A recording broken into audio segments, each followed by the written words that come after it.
Okay, there was a bit of a nightmare scenario with this recording, unfortunately. We did the whole thing, I went back to check afterwards, and my own audio was completely unusable. My microphone did something, I don't know what, and it was dipping out and in and out of being audible. Uh, I thought we would have to scrap the whole thing, which was really painful because this is a game I've been really looking forward to commentating. Thankfully, and huge thanks to Oliver Lug for this, for the advice that he gave, I have managed to save it, just about. It's not good quality. The audio on my end is really, really terrible quality, and the volume still dips in and out, but I think it's listenable now, especially if you have headphones. So I just want to give a quick heads up on that, and really sorry for the audio quality in this episode. Hopefully it won't ever happen again. Two more things I wanted to shout out. First off, I've been asked by the Imperial Diplomacy team to shout out the fact that they are moving to a season format. That means that over the course of the year, they'll still run games in waves and stuff, and launch games periodically. At the end of the year, they will invite all of the people who perform the best in Imperial Diplomacy to a top board and say that the winner of that top board is the season winner. If you're interested in getting involved in that, please join on the Imperial Diplomacy Discord link in the description. Secondly, I also wanted to give a shout out to Flare, who is the original designer of Imperial Diplomacy. They have their own Discord. You can join on that one in the description below as well. It's focused on variant design and just all the other variants that they run and that they have designed. So if you're interested in that and all, please join on that link in the description. Finally, I wanted to give a huge shout out to someone I was going to mention in the commentary and completely forgot to. And that person is Azabel. You might not have heard of this player. They are a person who has played a bunch of Imperial Diplomacy. In the World of Chaos game, they played as Aotearoa, New Zealand, and did rather well in that. And why I'm shouting them out here is that when I was playing in this game, I put an advertisement asking for people to join and spectate my game, right? And give me advice as we went through. And that spectate request was kind of left sitting there for like a week, and no one answered it. And unfortunately, that's just the reality sometimes of, when there's a lot of people playing Imperial Diplomacy, and less people spectating, there aren't really enough spectators to go around, right? So people won't join random other people's games all that often. But after about a week, Asbel did join and started giving me advice. And you may be thinking, hang on, why does CaptainMeme need advice from spectators on this?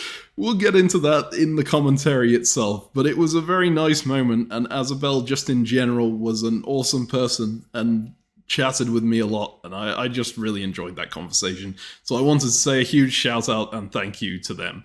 Anyway, without further ado, here's the commentary. Hello and welcome to another edition of Diplo Strats. We are commentating an Imperial Diplomacy game that I played. A completely ordinary Imperial Diplomacy game. It actually is a completely ordinary diplomacy game. The gimmick here is that didn't seem like I was the one playing it. Now, I need to put a slight disclaimer at the start here. You are not allowed to play Imperial Diplomacy under an alt account. That's just against their rules. However, I approached the mods about it and asked, hey, is there any chance I could get an exception to this for a single game? Just to see what it might be like to not go in as CaptainMeme, right? And the admins let me do that. So, in this game, I'm not playing as myself, I'm playing as an alt account, and that alt account is called Atlas, who you may recognize as also the Oracle in the Curiosity Dip game. That was me as well. I'm here once again with Ezio. Hi, Ezio. Hello. And yeah, in this game, Atlas was playing as Ming, which is a power that, up until this point, neither of us had played before, right? This game was in January. I think the close...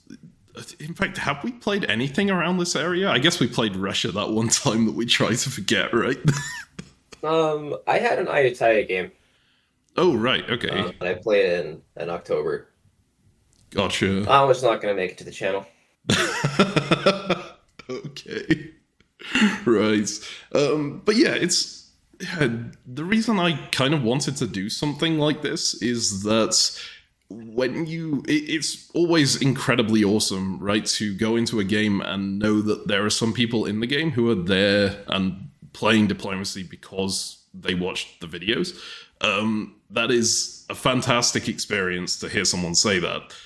But at the same time, there's always that little like voice in your head going, are they just agreeing to do what I want them to because of that, right? Because they got into the game through the videos. So I really wanted one game that didn't have an impact on, and I committed I'm gonna commentate this 100% no matter how badly it goes for me, right? Just to see how that goes. Uh all right. So, Ezio, any opening thoughts on Ming, just in general here? I don't know if you've studied the power very much on the Imp board. No, I don't. I have paid absolutely zero attention to any imperative theory. Um, my thoughts on Ming are what I've seen, which is that I think it's a solid power in Asia, but I kind of feel like all of the Asian powers are incredibly feast or famine. There's a lot of dots in the area, just like on this part of the screen, but like I think of the five powers around here, like, the only way that two of them win is if it's like Mughals and Tokugawa, but like between Ayutthaya, maybe Ayutthaya and Qing could pull something off. But also, if you look at there's like Russia right up there, if you scroll the map up a little bit, and like all of these are super relevant neighbors for Ming. And yeah, there's a lot of thoughts, but you need to get some good coalitions together and stay alive, which is quite difficult, I think. Um, I have no idea what the actual theory is. I feel like it's common for there to be a Qing and Ming war out of the gates, but like you can't super commit to that because if you do, then Mughals and or Ayutthaya are going to come after you because Ayutthaya is just sitting there with two armies being annoying, and those armies really don't have many places to go. Yeah. I mean, I agree completely. The games that I've paid attention to, what happened to Ming, which honestly haven't been that many of them, it was mainly my game as Spain, right? They tend to get coalition by their neighbors and collapse. So I was pretty determined that I didn't want that to happen. At the same time, I'm not going in as myself. And my character as Atlas is kind of. I wanted to go in as like a newbie kind of player, but I couldn't be so new that I didn't know anything about diplomacy because then, like, I don't even know how I'd play that in terms of what I'd say about strategy and tactics and whatnot, and how I'd excuse actually doing decent tactics at some points, right? So I went in as someone who was completely new to Imperial Diplomacy, relatively new to diplomacy, but had played it like 10 years back and had a decent understanding of the rules. And it was. And so that's. It's kind of interesting going in playing that character because you can't immediately go to people and go and pitch, hey, I want to do this, hey, I want to do that, right? You want to sort of be a little bit nervous going in, say, I'm not 100% sure what I'm doing. Can I get your advice on what to do here? And I was kind of hoping that the neighbors would go, oh, here's a player that is asking for advice. I'll give them advice and they'll be my number one ally. So that was my sort of approach going in. I wanted to get at least someone next to me who wanted to take care of the noob or like ally with the noob so they could take advantage of the noob. Both of them would be completely fine by me. Right? Curious what opinion you have on that kind of technique, even though it probably never comes up for you. Yeah, I mean, I just haven't been able to ever. I haven't played a game where I was able to come across as not experienced in diplomacy in at least 10 years. By virtue of being either the only anonymous games I've played in have been tournament games, and people just aren't claiming to be inexperienced in big tournaments. um, or they've been not anonymous games or me. So I have no idea. Like anything that you can do to get in real games of diplomacy, I like trying to ask my neighbors what they want me to do because that tells me a lot about what they want to see from me. And oftentimes in higher level games, people like don't ask you to do what they actually want you to do because they know that that's a bad look. But if you're a beginner, maybe they just would. So yeah, maybe this will just be absolutely nuts, and you'll just get all of your neighbors to reveal their hands to you whilst not knowing it. Um, so yeah, I like it. Yeah, I mean, maybe that's kind of what I say. That's kind of what happened. It's not exactly what happened. So Ching was really open with me to start with. They were pitching. They immediately pitched a Kyushu Crusher, which is apparently an opening line that's very common now in Imperial Diplomacy. I didn't know it in advance. I again. Like Ezio, I don't tend to look at the tactics. I tend to just like look at the actual written out strategy. I tend to look at the position and go, what do I want to do here, right? But the Kyushu Crusher is supposed to be when Qing moves this unit down to Pyongyang, Ming goes into Yellow Sea and East China Sea at the same time, and Netherlands comes up here. And Qing, I think, supports Ming into Fusan at the same time as Netherlands supports East China Sea into Kyushu. And I look at that and go, yeah, that sounds pretty good to me. Right? You just get 2 dots for free out of it as Ming. It does mean you commit against Tokugawa immediately, which maybe, I mean, you show your hand quite early with that, right? But it still seems pretty amazing to me. Yeah, I mean, that's one of those things when both of your neighbors say, "Hey, can I support you into a dot?" and you just say yes, and then you don't worry about it. I assume it means that Ching gets Hanyang. Probably, yeah, because like you can't really pick that up without going backwards at that point, and I think that's the main advantage for it for Qing, right? They lock in their alliance with you early, they put you between them and Tokugawa, so then they get to take stuff for free and not worry too much about this front. Although they will have to deal with Tokugawa out here, too, of course, but yeah. Sure.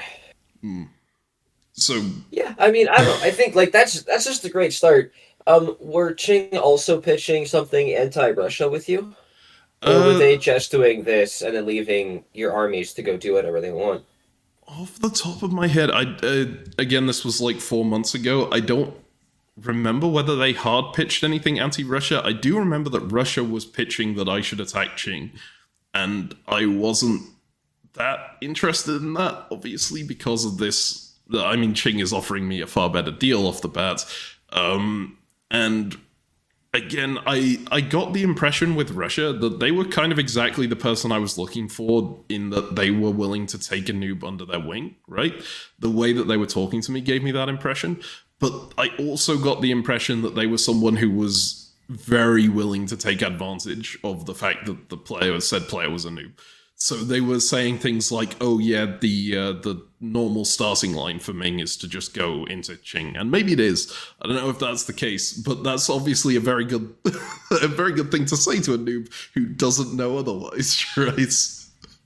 Yeah. So yeah, I was like, I went because I told people that the way that I'd found Imperial Diplomacy in the first place was by seeing a Diplostrats video pop up in my YouTube feed, right? I Mhm. think I heard the guys at Diplostrats say you shouldn't commit to anything in year one, like to an outright attack on someone in year one. Okay, yeah, so So, that's how you can claim you could both be a noob, but also do exactly what you want at any point in time. I feel like exactly. I heard CaptainMeme say at some point that you shouldn't do this in general. And then you can just do that to argue with anyone whenever. Yeah, it's okay, sure. it's Sure, perfect, you get right? all of the inexperience, yeah. Wow, what a combo. What a crit. Dude, I want to do that. That sounds so stupid. Yeah, I'll join a game as Ezio's cousin. and then just be like, I don't know. I've like played diplomacy twice with him at some point, but he talked about diplomacy all the time, and I'm pretty sure he said you shouldn't do this and do some ridiculous tactics or whatever. Just like, oh, well, yeah, anyways, okay, sure. Yeah, I was saying it in a way where I was going like, yeah, I think Diplostrat said don't do this in year one, but I'd obviously be open to doing it in year two and whatnot. And so Russia was kind of okay with that.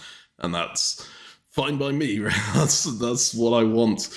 I was also deliberately misspelling Diplostrats, and I was calling it Diplostrat constantly, and like I was just trying to adjust my speech patterns so no one would guess it was me. I don't think anyone would have anyway. It was probably an absurd amount of effort that I went to try and avoid something that no one was thinking of, but I did try and camouflage who I was as much as possible.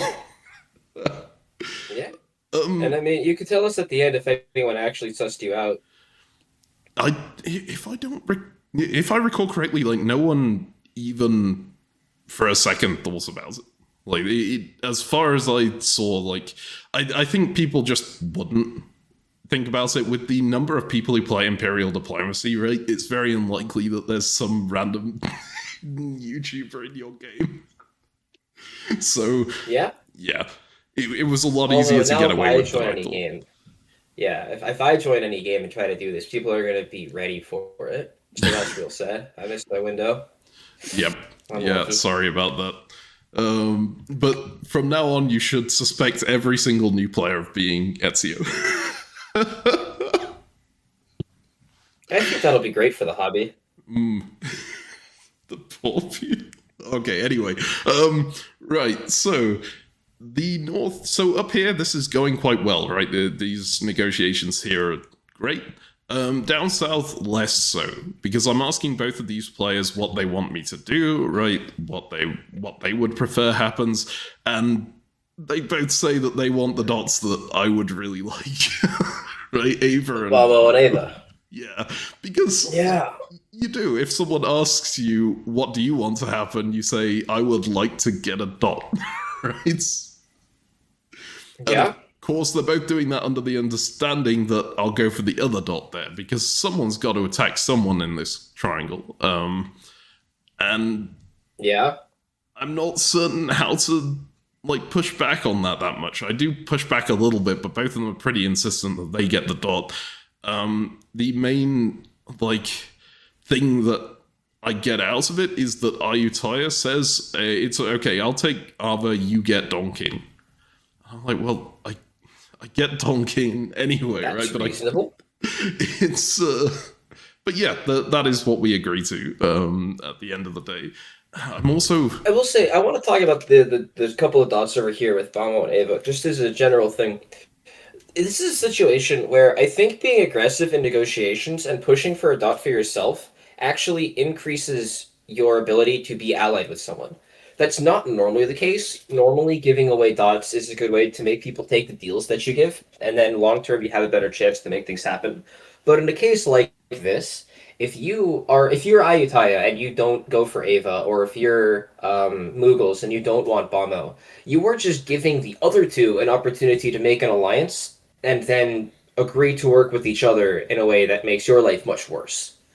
Yeah. So it's a time where you really can't just give up the dot and let the other two people coordinate to take them. You need to try to get one yourself, or else the other two... I mean, I say need, but it's really easy for the other two to just be like, oh, great, everyone's happy with us taking Bamo and Ava, and so the other two just work together on that, support each other in, and then get in position on you as well, because they have other deals. Or they can use these dots as an excuse to then make trades elsewhere, like Don King or whatever.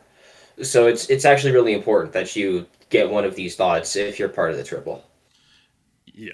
I agree completely, right? It's just amazing if you can get one of them, but the way that I'd open negotiations didn't leave that on the table very well. And I just couldn't find a good way to push for it without like showing my hand on I'm a bit more experienced than I'm making out that I am, right? Yeah, I mean, you went into this game, asked people what they wanted, pretended to have no idea what was going on, and then they made deals that are potentially pretty bad for you. Part of the good news about diplomacy is that yeah, probably a slightly bad deal, but then things change all the time, and if you're able to subvert whatever, you can just flip at any point, and then you can still work out. So Yeah. it's not the end of the world. That's true. So the way I kind of tried to deal with this, because I would quite like to take Donkin then in the first year if I am doing both of these, like allowing these. Yeah, to you happen. have to. Yeah, and I would prefer that there's minimal chance of the other people just walking into Kunming if I'm doing that, right? Which is a line Yes, that so they you have can to bounce Ava, absolutely. right? Yeah. So I would like to bounce Ava, and like, how would a new player know to bounce Ava? As I'm not sure that like Mugos told you. Sorry, Yeah, say someone else told you. Yes, exactly. So I go to Ayutthaya and I say, hey, Mughals recommended that I bounce you in Ava on this first turn, and then you'd still get it in the full turn. Is that fine by you? And Ayutthaya was like, I would really prefer to get into Ava. How about you bounce Mughals out of Barmo instead, right? Because that also delays someone Yeah, getting that there works. for the first turn. So I was like, okay, well, fine, I'll go to Mughals and do that. So we ended up agreeing to bounce over Barmo instead in the first turn. Okay, what if you guys did the biggest trust fall and nobody moved? Just all of three of those armies just held. And then show that the three of you are on the same page. What a triple, let's go. If anyone ever manages to do that in an Imperial Diplomacy game, send it to me. I want to see that. Anyway, so that's where things are at in this area after the first year. The other thing here, the other powers that are relevant to me, Netherlands, right? They're pretty happy with me going anti-Toku, so they are friendly with me to start. Spain reached out. Spain is sending quite a lot of press, I would say. They seem to be a very experienced player to me, but we don't actually agree on anything this turn. It's just like all friendly openings. And Portugal, I have a long chat with Portugal. They announced a competition in the global chat saying whoever named the press channel with them the best name would they would like announce that in the main channel and say that that person wins or whatever. It didn't have an actual prize, but I named our press channel "Can I Have Macau," which. They found amusing and also worrying, and so I immediately said, I don't actually need Macau. I just thought it would be funny to say this. Yeah, and I'm a beginner player who knows to ask for the home dot of the. Yeah, okay, whatever, man. You're not trying. You're not even trying. But no, we had a conversation about this Portugal's past games. Apparently, they are someone who chooses Portugal every single time when they get the option to. And they've mentioned they don't and they have... give away... sorry, carry on. Do they give away Macau every time? I don't think so. They were... Unlucky. They, again, didn't seem... They seemed amused by the press channel name, but they were also like, I don't like this press channel name in that sense. So I immediately went, I was just joking. It was a joke, right? But... Yep. Hey, do you want to go on a date with me? Just joking. Unless... if the answer is yes, it wasn't a joke. Exactly. Whatever, man. But it works, okay? This is actually effective, guys. Not on the dating thing. Don't do that. But on the asking for dots thing, that is effective. Yes. But yeah, they didn't want to give up Macau. I was like, okay, yeah, this is... it was a joke. I am very happy for you to be over there as long as you only build fleets, right? I think we get a good alliance out of that. And they were happy with that too. And we had like a long initial chat. My Atlas coming in didn't know much about how Discord works, right? So was continuously doing things that didn't make much sense in a Discord sense. I won't go through and explain them all, but this Portugal player basically coached me on how to use Discord, which is a great way to start out an alliance with them, right? You have a whole, like, they feel like they've helped you in some way, and we've had a nice chat to start the game off with. I was pretty happy with how things were at with them. Yeah, letting someone teach you sounds really smart, because a good way for when I feel better about an alliance that I have with someone if I get the sense that they will listen to me. And so if we have a like, if there's something that I say, hey, I don't want you to do that, and I got the impression they were planning on doing that already, but then they changed their mind because they said I don't want them to do that, that's a big sign. So like if I talk to them and it shows that they're listening, that's a really good thing to see happen. As opposed to the alliances where like I get the sense they're making the moves they were gonna make anyways, and they never make any changes for me. There's some value in that, of course, where like, hey, they want to work with me and they think there's a long term path here, but it means that I don't have that much input, as opposed to like if you're a beginner and you're just listening to me all the time, then it's very similar. We're like, hey, I'm teaching you how stuff works, how this game goes, and then you can make it happen. So that's a good sign. Yeah, yeah. And smart. Obviously, Don't make them teach you about diplomacy. Make them teach you about other stuff instead. that's true. Ooh. Obviously, it's a little Yeah. different in this case because it's not directly about the board tactics, but yeah, the same line of reasoning applies, right? People are happier if you've listened to them and if you've worked together in some way, and that can just be on tech support, you know. So God. And you'd be a quick learner because you already know how to do all the things. exactly. It's amazing. Oh, there was one other thing I forgot to mention. I had the greatest chat with Ayutthaya. I found it so funny. We were again troubleshooting Discord tech support stuff. They did a fire react on one of my posts. So on Discord, you can react to things with an emoji, right? And it pops up just underneath. Did you pretend to not know how to react? I had no idea what the react was, so I was just like, why is my post on fire to them? And they go through and explain what a reaction is and like how I do it. And from that point on, whenever I make a post that I think is great, I will fire react myself. And that is like they made that is something that I did in every chat with every person at some point. And it was so fun. I bet that's actually a good sign. I bet that actually works really well. I think people found it very funny. So Yeah. it was great. Because like if you come into Discord knowing nothing about how reactions work or whatever, I think you could reasonably assume that you're supposed to fire react yourself when you say something cool, right? It's anyway. That's about it for the first phase. Is there anything else you want to talk about, Ezio, or shall we just move ahead and see the moves? I think we can go into some moves and we can see how these relationships develop. How do these experienced players take advantage of the noob Atlas who just watched a lot of Diplo strats?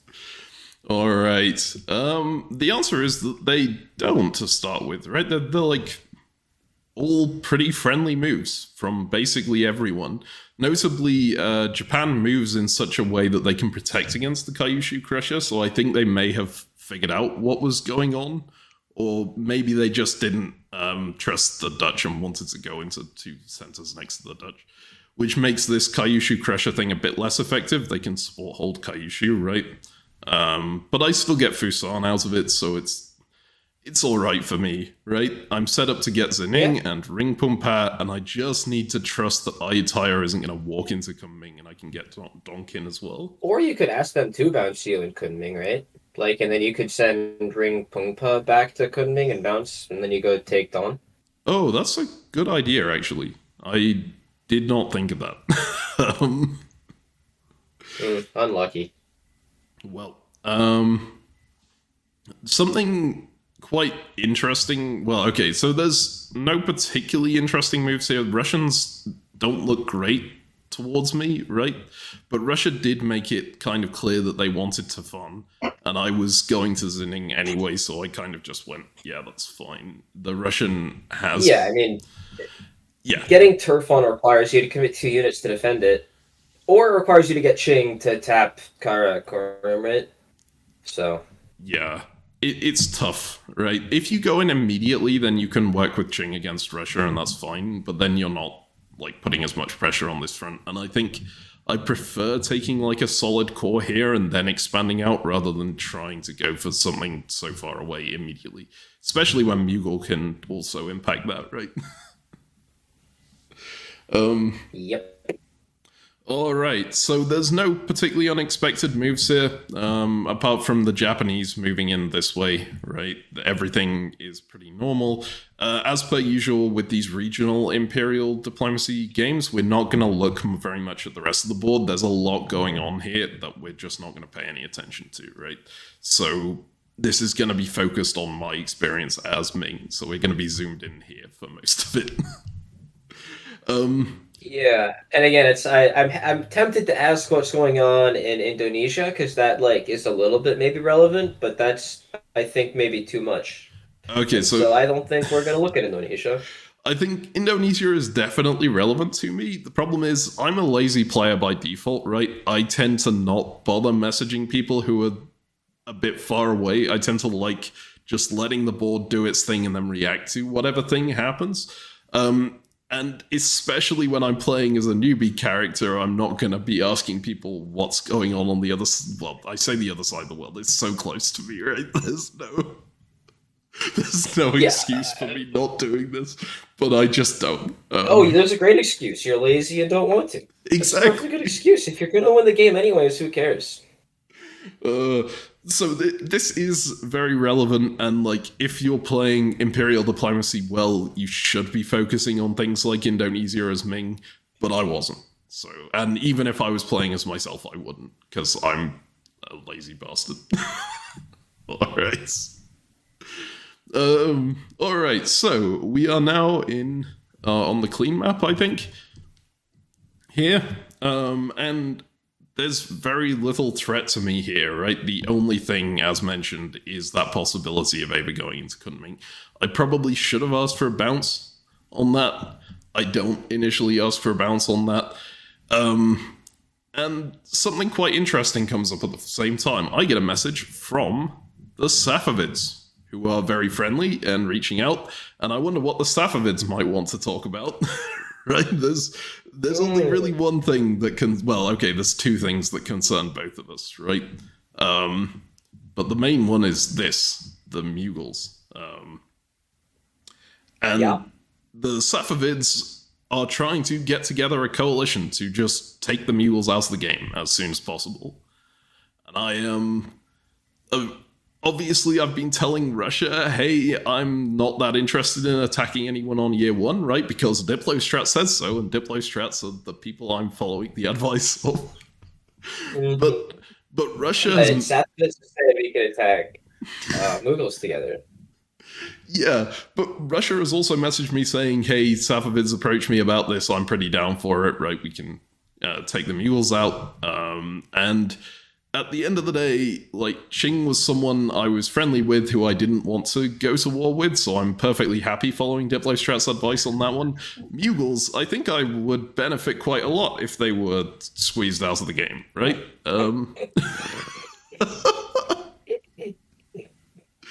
So I was like, Yep. well, Ayataya, do you reckon? Because Ayataya at the start was thinking, well, we can maybe like do a triple thing here if you're planning to be peaceful. And I approached Ayataya and went, I think there's some kind of coalition against Mugles. Do you think we could maybe just go in on them? Because I can very easily take Barmo here. I could even just support myself, right? And Ayataya was down for that. They were like, yeah, I think we can take the mules out. They're not that talkative. And if everyone's going in on them, we may as well get our piece of the pie, right? So at this point, I go, okay, I'll leave Donkin in reserve for a later turn, because that's pretty easy for me to take. And I'll just go for Barmo instead. And yeah, that was my feeling here. I assume you would have done something similar, right? If you hear that there's this massive coalition going for Mugles. Yeah, probably. Especially if we can talk to IU and get IU to agree to always build um, fleets, basically. Mm-hmm. Yeah. So, yeah. Yeah, that was my thinking too. Like, I was pretty wanting this to be like a Ming army, Portugal, and IU getting fleets out constantly kind of thing. And then, obviously, at some point, I was gonna target the Portuguese dots because, like, you may as well, right? But Yeah, while they're just obviously. building fleets, it's they're not an issue. Yeah. But yeah, so my plan here is just take Barmo, grab these dots that I'm gonna get for free anyway, get Fusan with help from Ching, and here I was like, okay, well I can't get Kyushu anymore, but I've sort of committed on this front now, and Netherlands are my friend. I don't really want them to lose the Ryukyu Islands, right? So I think I'm just gonna tap Kyushu anyway. Maybe it goes through. Who knows? I think if Japan is playing smart, they'll probably support Kyushu into Ryukyu Islands and bounce me with Kyoto here. But maybe they think that I'm gonna like double support into Kyushu or something like that, and it prevents the take on Ryukyu. Yeah. Anyway, that's where I was at with that one. Yeah, I mean they're in a rough spot. Tactics, they're just they got a bunch of neighbors hitting them. It's pretty bad. Yeah. There really isn't that much more to talk about on this turn, so I'm happy to move through to moves if you're good to. Yeah, this is part of the thing about ImpDip. The spring determines the fall so much, so frequently that after you see the spring moves, it's pretty clear what's going on. Year one, there's more flexibility. Like we didn't know exactly what was going to happen with Bombo when we went into the spring, but hey, then things changed. Then we talked about that already. So I'm happy to go on to the next year. Yep. Alright, well, let's move ahead. We have here the fall. I do indeed take Zinning and Rimpumpa. I bounce Barmo.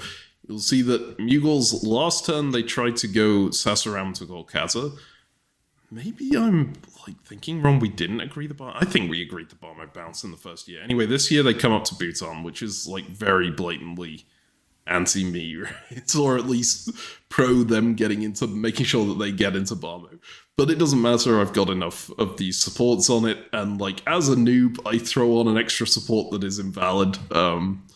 Thankfully it's a unit that just needs to hold, so it didn't impact me at all. How lucky! Wow.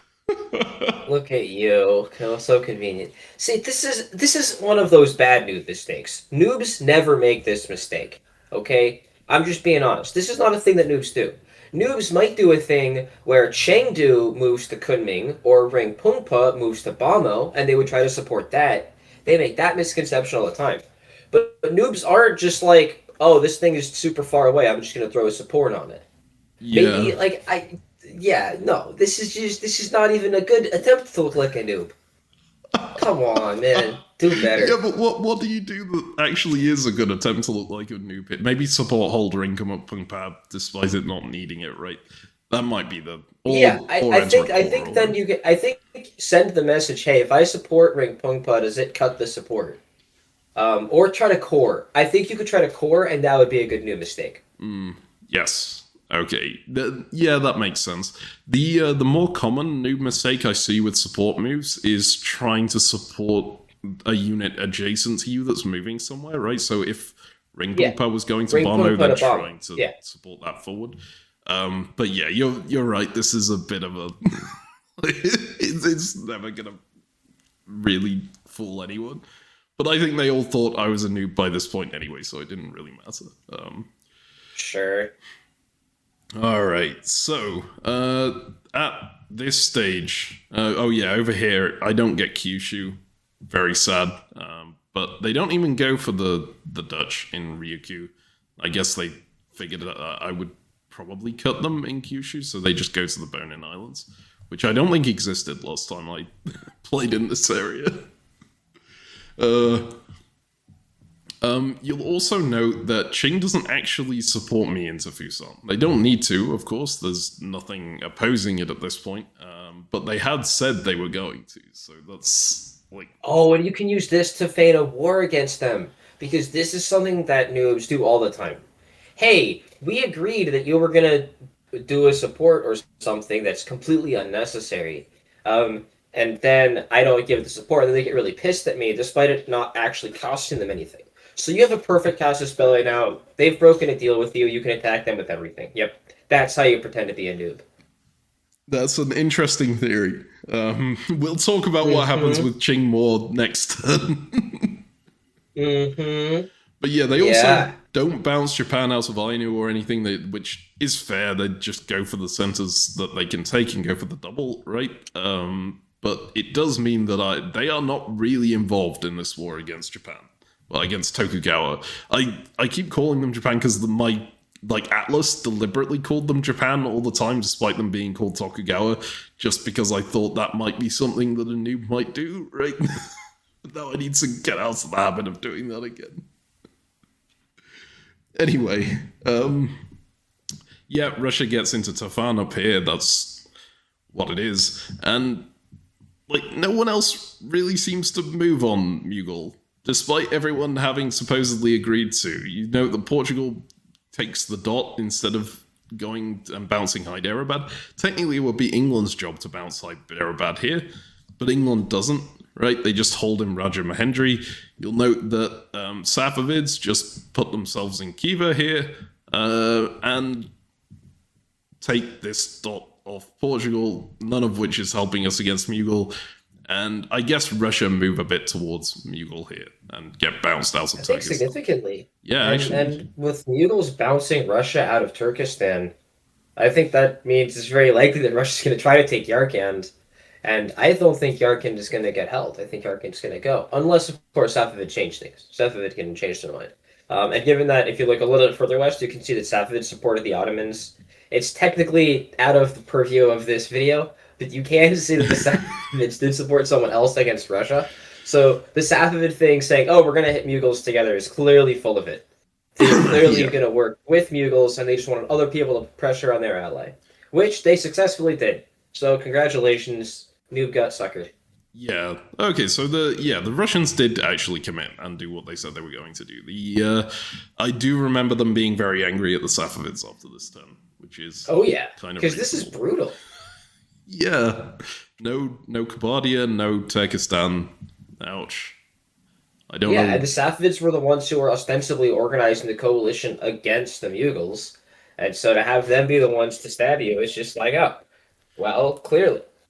Yeah. And it also leaves me in a bit of a rough position because I've just committed full force against the Mughals. Okay, it's not that rough of a position right now. I'm doing fine. But Oh no, I took a die. No.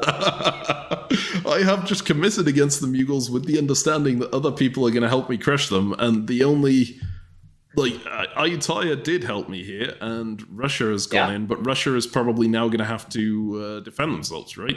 They're not going to bring yeah. much help. And Maybe, but they're still like. I mean, I don't know. I think you could maybe get Russia to go and help you mess with Mughals. I think your analysis is probably right. I think it's probably true that um, I think I think Russia's gonna be more pissed at Safavids than they are at the Mughals because Russia's the one who looks like went aggressive against the Mughals, and the Mughals made defensive stuff. But I think you can paint the Mughals and Safavid as a unit and say they're both going to fight you, Russia. So you should try to take Yarkand to try to stay safe. Like they're one unit here, so fighting one is fighting the other, and then you can still get help against the Mughals a little bit. yeah, I think that's very fair. That is kind of not what I did. I sympathized with Russia about the Safavids, and I was asking them, hey, are you still willing to go against the Mughals? I don't remember what they said on this phase. I guess we'll see as we move forward. But uh, I'm good to advance if you are here. I think we've covered more or less everything. Sure, we can see some builds. Okay, I will say I do not remember anything about how the build negotiations went down, so I'm just gonna skip straight to the builds here. We do have the VSCC counts on the side. You can see Spain is doing rather well. In fact, all of the colonials, as per usual in the first year, are out at the top of the leaderboard. We're not. We're all the way down here, but that's whatever. That's just because we missed one build from the East China Sea here and failed to double. So, here are the builds.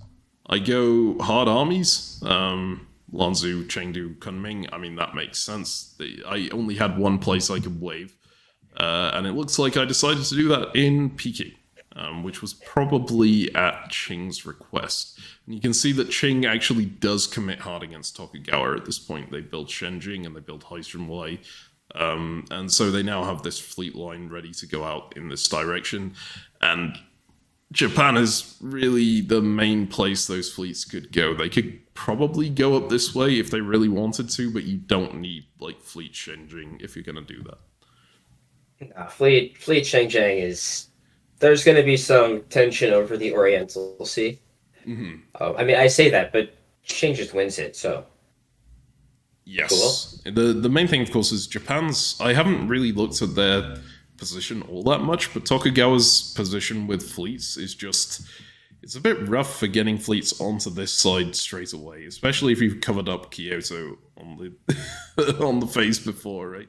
Everything, most of what you can build is on this side, and that takes a bit of rotating to get round into position to attack Qing.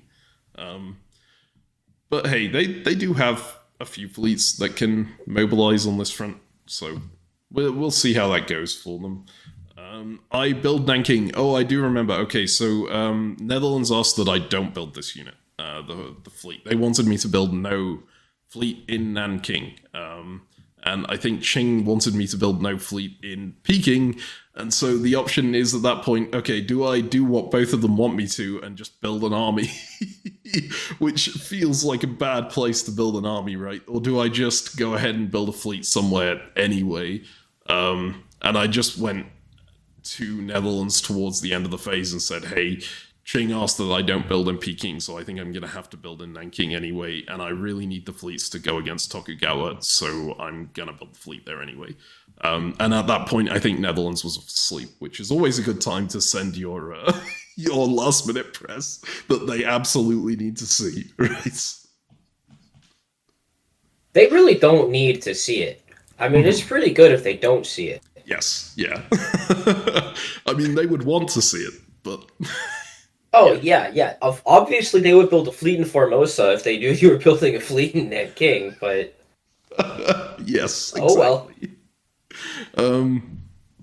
And you see, we have mostly fleets from IU. They have one center that they can't build a fleet in, right? Yeah, unlucky. Have to put down another army. I don't love that, but I can't really ask them. And you can't expect them to wave, like... Yeah. It's rough. And of course, Mughals builds. I mean, Bernapa isn't the worst for me. These aren't really that bad, but this is a bit annoying to break through now. There's a lot of units on this front. Especially if the colonials in the south aren't bothering to attack them. Although thankfully, Portugal putting out an army there may be a good sign. We'll see. Alright, anything else you want to say about builds, or shall we move to the clean map, which is basically the same, but... I think it's notable that Mughals built all armies, right? Yes, they don't put a fleet in Kutak. That is actually quite important. Right, like, I mean, if we're mostly going armies, then Mughals are scary. Can we check Russia? What's up with them? Yes, so they put down 2 armies in this area, which is interesting. Sure, and then just move over a little bit. Okay, yeah, they did the right thing. Well, I thought you would say that the right thing would be a fleet in Astrakhan after you get stabbed by... Oh, you know, I could see that argument given what's going on with Safavids. I think that build I could see going either way. That's the only one that I could... But everything else is all armies. And so, yes, good for them. Well done. Russia gets a gold star. You mainly just don't want to see Fleet Archangelsk or Fleet Verkhoteroy. Bring back bad memories of Fleet Obdorsk. Yep, even seeing armies in those spots still brings back the memories, really. It's never going away. I think that's just what I have resigned myself to for the rest of my life every time I look at those centers. All right. Okay, so going into... Right, we can go next. Going into the next phase here. This looks like a pretty reasonable position, right? With the... I've got my alliance with Ayutthaya, I've got my alliance with Qing, I'm pretty friendly with Russia at the same time. Ayutthaya has graciously agreed that you're the one to get Don King. Yes, they have. Except at this point, well, okay, actually in the build phase, if I recall correctly, they were starting to, like, prod about you got Barmo, maybe that counts instead of Don King. And I feel like some noobs might give in to that, and this was where I laid down a really hard line. Like, I am getting Don King. I didn't say it that way, but I was like, it's next to my home dot. I'd feel a lot more comfortable if I got it, kind of thing. Yeah, so, I mean, you'd also feel more comfortable if you had Ava, given that it was next to your home dot too. yes, So, that is true. yeah. Anyway, this is actually pretty relevant for this phase, because going into the spring, I start messaging Ayutthaya. They have been a really talkative player, like, in the first year, right? Oh, and they're not talking to you no more? And suddenly I get no messages at all. Not even, like, half-hearted messages. Nothing. Through this entire phase. Ayutthaya just doesn't message me. I'm like, Well, alright. Okay, well, that's bad. They've just built an army here, right? I've just told them I want to take Don Kim when they were expressing interest in it. And I just committed against Mughal in this war that I'm absolutely going to need Ayutthayan support in order to get through that line, right? This is really bad. And more than that, I have a discussion with Russia. There's other stuff that I talk about with Russia that I'll go through in a second. But I talk with Russia, and they go, yeah, I was talking with Ayutthaya earlier today. I'm like, oh, no. No. Because, like, maybe it was the case that Ayutthaya just wasn't online for that time. But no, they've been talking to Russia, so... Eesh, that's really, really bad. I will say, I've done a great... I love lying about when I've spoken to people. Both if I have or haven't. And so, if Russia lied about speaking to Ayutthaya, well done. Very impressive. That'd be great. I mean, that can be a really effective line, right? Because if someone asks you if someone's been talking to you, it's 90% of the time it's because that person was expecting a message from the other person and didn't get it. So if you say that you've heard from them, then you plant that seed of doubt in their head every single time. Man. Alright, but at this stage I am panicking, right? Because, like, look at this position. If you're against an Ayutthaya Mughal alliance, it's not good, right? It's No me gusta. Sorry. Especially when Mughals are content in the West, so they don't have to worry. Yeah. Yes. Yeah, exactly. Well, at least you got a Portuguese friend. That's true. My good old Portuguese buddy with the fleets that can't help me that much, and Portugal has reached out to me and said, I want to go for Formosa. Am I good to do that? I'm like, well... Oh yeah, but then you take Ryukyu Islands or whatever, and that's great. Yeah, and this kind of reassesses my whole view of the game, mainly like the whole thing that's happening over here. I'm like, I need to get dots from somewhere fast, because I need to be able to support my defense on this line against these players, right? I don't think a war against Japan is going to get me dots fast, or any dots at all, right? I can maybe get Kyushu if they get pinned down long enough by Qing, but I don't think I get that anytime soon, and like Japan has even more units that can come out and stop that happening. And Japan's going to be fighting Qing, so we don't really have to worry at all. Yeah, exactly. And at the same time, in that other conversation I was having with Russia, Russia was going, I would really like you to attack Qing, right? I think we can attack Qing pretty well together. I've got Inuit on board with it. Would you be willing to jump in? And of course, Toku is going to go against them as well, so they're pretty screwed if we all go in together. You could be the fourth and the 4-on-1. Yeah, that's a really good place to be. And I'm like, well, I actually really like this Qing player, but... Unlucky. They're a source of dots, right? It's much easier to get into this area, especially with the number of armies I have, than to push through here. And it means that I can also go for Ryukyu at the same time. So I go ahead and say to Russia, okay, yeah, I'll join you on this. Can I get some help against Stu? I went back a phase, sorry.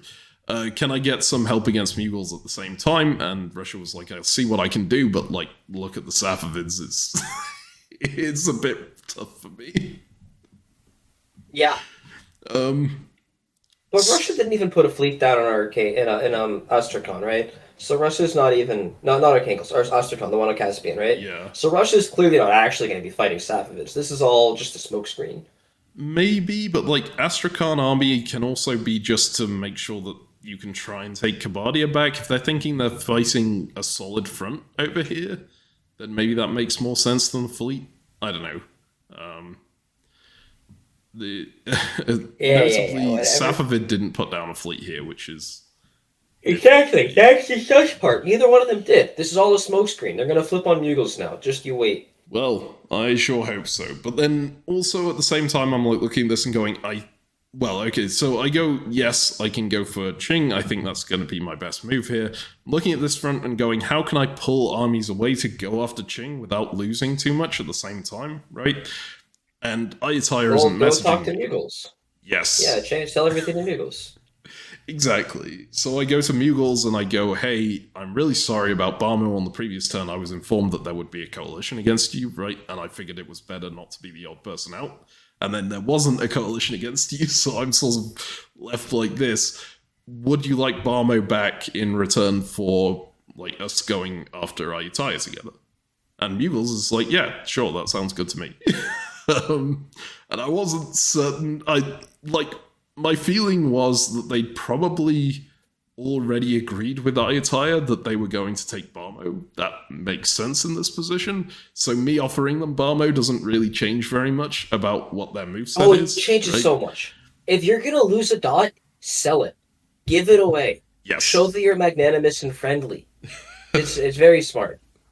So that was my feeling. So I was like, okay, well, I guess I'll go for Ava from Barmo and you can dislodge it. Would you be willing to go in from Bhutan? And I think they say yes. We'll have to see on the next phase. But yeah, we can probably move ahead to the moveset and see how things go. Notably, I'm not going to go straight for Donkin because I don't want Ava to be able to just go for Kunming, and I think I'm going to have to send Chengdu north to deal with Qing now that I've agreed to do that. Alright, so let's go to the moves. And we'll see, Mughals do actually move out of Barmo, and they don't even support it. They go and bounce Ayutthaya out of Morocco. And more importantly, Ayutthaya don't attack me. All the times that we say to send more press, guys. Remember all the times to do that? This is why you send more press. Because you're gonna get memed to completely stab you. Oh, no. And I was like, well, I was so certain that Ayutthaya was going to attack me, and they come back and message me after this phase, and they're like, okay, well...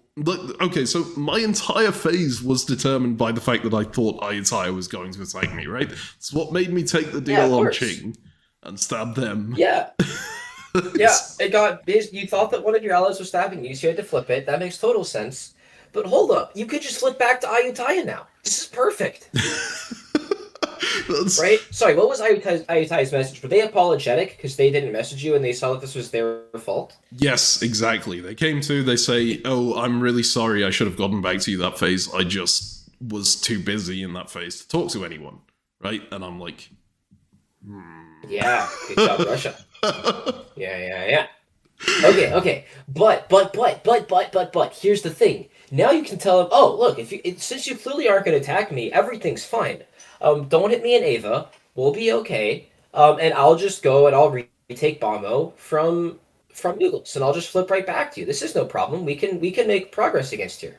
And then I'm going to take Ava and I'm going to keep Ava because them's the breaks. Sorry, but I can't commit to giving it back to you. But I'll keep Ava, and then we're in great shape. Just disband it on this retreat. Show me that you're really a good buddy, and then we'll be great. I wish I'd done that. But we had like a long conversation. Honestly, so this Ayutthaya player, they had like two states of being. They were either the most talkative person on the board or not there at all. And it's sort of... Yeah, very reasonable. Alternates Sometimes they're busy in real life. Yes, exactly. Like... But yeah, so we had a very long conversation at which I was saying, I'm really sorry. I was incredibly paranoid because you didn't message me back, and it was right after I'd committed against mules and had found no support against them, right? So I was fairly sure they were going to Yeah, attack yeah, me yeah. with you. And I was just, we were both pretty apologetic to one another.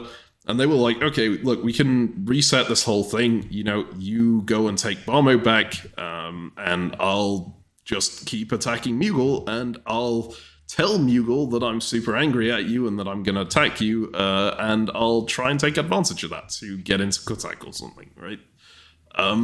Yeah, and they're going to take Andaman Island still, probably. Yeah, Given yep. that, yeah. So like, this makes perfect sense. This could be such a great thing, and you just end up with Ava in this whole thing, which is pretty great. Yeah, I'm trying to remember. I think I agreed to take back from Ava, which is Yeah, maybe yeah, not but what I just should have don't. done. Right? Just don't. Just have them retreat to Pegu, have them convoy to Kadak, and then take Bamo from Kunming and just be like, bite me. I think I should have done that, but that's not my thought process at this point. I was like, I really like Ayutthaya. Like, they were the person I, maybe Yeah, and he aside just from stabs Ching, I their most wanted to ass. work with. Yeah. Yeah, that's fine. I just stabbed the two people I Well, most wanted to work with in this game, by the way, on this turn. but just as a point of obviousness, guys, Meme stabs his allies much more than I do. Meme got a little bit nervous on a single phase and then stabbed both of his allies. I don't think he needed to stab Ching at all, but he felt that he should, and so he did instantly. He was given absolutely no provocation. Ching did nothing wrong, This and is yet here we true. are. In fact, Ching is actively trying to help as much as possible against Tokugawa, which makes me feel Yeah. even Okay, worse I will because say there is a thing that Ching did wrong, actually. Ching let themselves get coalitioned by three powers. And so Meme was just the fourth. And that's a problem. I'm also fairly Like, it's sure always that tough, yeah. Ching had asked for Hanyang as their dot right after the Kyushu Crusher, basically saying, hey, you were getting two Yeah. dots out of this Kyushu Crusher, I should get two dots out of it too, right? Which, um, I mean, it makes sense because if we're continuing that line, I shouldn't be going backwards to Hanyang anyway, but. Yeah, plus, like, you can use your fleet in Nanking to go in, like, you can use that fleet to take Ryukyu Islands, I think, from Netherlands. And so you can get an extra build in this theater anyways, using your build from Nanking, and then Qing can get their build from Hanyang. It's like, it actually is pretty equitable, it makes sense, and is efficient in everyone's building. But Yeah. nope, you're On the point stabbing that your ally, and you're stabbing your ally hard. And and they this did stab doesn't even nothing get me to very get much it. of anything, right? I try and get into Gobi with the Russian support, and it doesn't do anything. I Yeah. get into Shanxi, but there's no. Wait, if you were working with Mugals, you could have just, like, gotten supported into Turfin. Yeah, actually, that probably would have been a better idea, right? And then you just don't stab Ching, you just let Ching flounder whilst you exploit the tension and grab a little bit. Yes. Oh well. Oh well. Wishes for fishes, you can't go back. Yeah. There Ooh, was Russia's definitely tactics look much good. better ways I could have played this phase. I think I just played it out of panic mostly the way that I did because I was so convinced that this coalition was going to happen against me right in the south. Yeah. um, I don't remember what exactly we do on the next turn. I'm gonna move through to retreats here. I'm pretty Let sure me double the check the Russian front. Sorry, I actually care about the Safavid War. over here. This looks exciting. Yeah, yeah, yeah. Just so Russia tactics are good. Then Turkestan there's a bounce, and Russia's got three on Turkestan. This looks good. And then Turkmenistan, and then like what's going on? Safavid stab Ottomans here. I'm like 90% sure Oh, that Russia managed to convince Safavids that they were going to work together against Ottomans here, and then Russia just attacks both of them at the same time. But yeah. I mean, this is classic. Oh, there's that fleet, the double fleets from Ottomans. I didn't notice that. Yikes. Well, Bakhchisarai. I mean, okay. Wow, dude. Look at Russia, and then by getting the Ottomans to hard flip like the Safavids to flip like this, Russia's in maybe solid shape. Russia actually does really well on the diplomatic front here. Yeah, I Yeah, wasn't really dude. looking at this area, but And Sweden's got the 2 fleet builds, and they're going to pressure Poland, and Poland, I guess, trusted them. Just know that Poland only has armies, so what's Poland gonna do? Unlucky. Okay, sorry, we're getting distracted. Imptip has too much stuff to look at. It's too pretty, shiny colors. All right, back to the Ming, no, the ugly, it is cute worth noting green. that Russia has played this very well, right? Yeah, Russia's played it well, and Safavid are going to be at war, but they're certainly not going to mess with Mughals ever. Although they The did army in put a Hisar unit. is not. That's not. Yeah, that's not for Mughals. That's for Russia. Okay, fair enough. It does stop the Russian retreat, so. All right. So I'm gonna move ahead to the retreats here. We are gonna see that. Yeah, the Ayutthaya unit does indeed retreat to Pegu, and they are going to, if I recall correctly, attempt to convoy it over to Kazakh under the impression that they, while telling Mughals that they're going to be attacking me, right? Oh, dude, just one of the things that I want to take this opportunity to point out. You've successfully gotten the person that you attacked to blame themselves for you attacking them, and so they apologize to you, whilst you are the one taking their dots. That's a good diplomatic position to be in. That's chef's kiss. It would be if I took their dot, but well, actually, maybe I Well, do. I to be don't clear, actually you remember. did walk into Ava, right? You did Yeah. take Ava from them, and That's then true.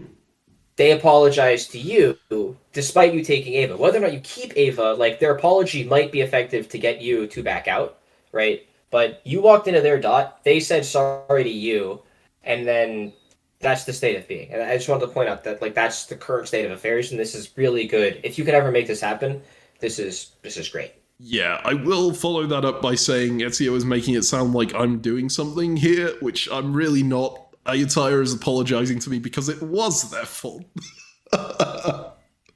But hey, you are absolutely right that it's a really good position to be in, where the person you just attacked is apologizing to you, right, and thinking that it's their fault that you attacked them. So, going into this next phase, I am of that mindset. I really like Ayutthaya. I am not getting very much press from the Mughals. If I recall the attack, Okay. the whole thing of we're on the same side now, I'm going for Ava, you can have Barmo, was 3 lines of press, and then on this phase, Mughals barely sends me anything at all. So I'm not feeling that bad about turning around and attacking them again, especially seeing that these southern colonials are now attacking Mughals, so they're putting pressure on there. And, well, I guess this is probably not pressure, but I think I saw this at the time and thought maybe Safavid are actually going to go for Mughals. Who knows? Right? Sure. Yeah. Yeah. Okay. Or bear with me. If we think that Aitai is going to successfully convoy Pegu out, you think you could just walk into Sukhothai or whatever? I maybe could. I would need to keep working with Mughals in that case, right? Because, Yeah. yeah. You just don't take Bamo, you just walk into everything, and then Aitai is like, huh? What? Oh man, it's a good line, but at the same time, I actually do want to work with Ayutthaya. From a diplomatic perspective, I like them. Yeah, you like them, so let's work with them. That makes sense. And over here, I'm feeling so bad because Ching reacted to this. They weren't angry; they were just disappointed, and because you were you were working with them, and then you just go and stab them, and you don't even get anything out of it except for Han Yang, which you could have gotten a thought elsewhere anyways. And now they're just cooked, and they thought they could trust you, and they worked with you, and did everything they could, and then you go and fight them, and now they're doomed. Yeah, And it's all your fault. Yep, that's pretty much that. Yeah. Wait, did Tokugawa not send Kyoto into Old Sea? Into Yeah, OPC. they didn't. Looks like they sent it into whatever. Hang on. Tsukishima or whatever? Yeah, they sent it this way. So they. Oh. Yeah, you could have told Tokugawa, you should have coordinated with Tokugawa. But hey, get an Old Sea and I'll put you in Pyongyang. I should have done. I think I talked to Tokugawa about peace on that turn, but clearly they didn't trust me. Nah. They were just. Unlucky. I It makes sense, right? Because that's the province they would want to protect if I am going for them. Yeah, if you're attacking them, you're going to just bring that fleet forward, and it's probably a standard continuation of the pressure. Yes, but I do remember I have a chat with Tokugawa at this point and say, yeah, with like we're gonna be friendly. I'm going for Qing. Like we're all on board with this Qing coalition at this point. And I think they say they want to take Ryukyu Islands, and because of the moves that I made on the previous turn, I can't actually do anything about that apart from just support hold Netherlands, which seems a bit like rubbish, especially given Netherlands are Sure. quite angry at me at this And then point. is Portugal going to put you in Formosa, or are you going to put them in Formosa? I can't remember. I think at first they said they wanted to get Formosa. I can't remember if they do still, because the other thing that happens over here is I can't take. Actually, looking at this, I totally can take Donking, right? I can just move that down. Yeah, I and that don't get down. it, right? Oh, Obviously you can. it's because I need 3 on Barmo, because Kolkata is No, going you to support don't. hold that, right? No, it's not. It's going to cover Kodak. You think so? Because we, Yes, there's a like, convoy coming into Kodak. yeah, but Ayataya's whole line is that they're committing against me, right? If the Mughals believe that, then Yeah, they're not going to sure, cover Kazakh. sure. I I am taking the dot, and I am either I don't know. I'm taking Don King here for I sure. I think you're right, but like at the time, I thought I need to put 3 on Barmo. Looking back, yeah, I think you're right. I shouldn't have. Yeah, because like the upside of being a Don King is huge, because then you can tap, you can cut Hainan, and you can use your builds to get into Huan King and Hokkaido, and then you can actually clean up the Portuguese colony, Yes, which isn't super mission critical, but it is nice to have. And you don't want to let Portugal put 4 units down here ever. 3 is when it starts to be a huge pain to start to clean up. So like I don't know. I think Don King is great, and then if we trust that Tokugawa is actually going for the convoy to Kadak, which is the reason why we would want to work um with Tokugawa with Tokugawa instead, means they Ayataya, can't yeah. put 2 on Ava, right? Ayutthaya, excuse me. If Ayutthaya is doing it, then in that case, Ava's going to be safe, so we don't even lose Ava. So the only time that it's like really important for us to retake Bombo from Ava is if like Tokugawa, if Ayutthaya attacks us, but then Ayutthaya is attacking us. Like, no, I don't like this at all. But you wanted to make it up to Ayutthaya because Yeah, you because did. You like Ayutthaya. I do. Oh god, Yeah, that's I'm good. Makes really perfect sense. see. I don't remember the specifics about what I did here, and there are some things that if I did it, I'm gonna be incredibly critical of my past self. Because looking at this more and more, I should be staying in Ava, and I don't remember whether I leave Ava or whether I go in from somewhere else. Right? I hope you're going from somewhere else. Because if you go in from Kunming or whatever, it's still reasonable. Because Don King is kind of a pocket build. And Yes. and if you're in Bono, then you can help Ayutthaya with Kolkata or whatever. It is reasonable. It's much more anti-Mughal. And it's probably fun. I bet Don King will be the last neutral on the map. Wait, hold up. There's a good reason to not go for Don King, because I think Portugal might go for Don King. And if you can sell Don King to Portugal in exchange for their support into Formosa, then it works out. See, that's the other thing that I don't 100% remember, because this is looking at this map. That is absolutely what you should do, right? Sell Don King to Portugal, get their support into Formosa, and then you're even. And like, it doesn't really matter that Portugal has Don King because Portugal is a micro colony. You can go and beat them up when you want to, right? I um, mean, not fully true, but yeah, we're okay it's with it. it's kind of true, and I do remember that Portugal comes to me and asks, "Hey, are you taking Donkin? And if not, can I take it?" And I do agree that they can take Donkin, and that as long as they don't build an army with it, right? Because that would be pretty awful. Yeah, that's a problem. And I also say, as in it's a temporary loan. It's going to be mine eventually, if that's okay by you, and they're totally fine with that. And I can't remember if I had the condition that I need to take Formosa or not. And I absolutely should have done. And we're going to find out on the moves whether I do or not, right? Oh, God. All right. So up here, there's like my position is so trash against Ching. There's You're nothing. not gonna get anything ever, but you committed to it. You stabbed your ally, and you're gonna keep stabbing him. Mm, I can tell. all right, That's how this goes. let's move to the moves and see. Oh God, no! Why did I do that? Barf, barf, Okay, barf, this is the most barf, terrible moveset all barf, over. I hate this. barf, barf. Uh, God, you didn't. What the mean? You didn't even take Bombo. What? I No. could have Oh wait, sworn. Sassuram. Okay, sorry, Okay. I didn't notice that Sassuram borders Kolkatak. Kolkatak. My bad. Then Mm, you're totally right. He doesn't need to use. He's going to be supporting Pamo. mm.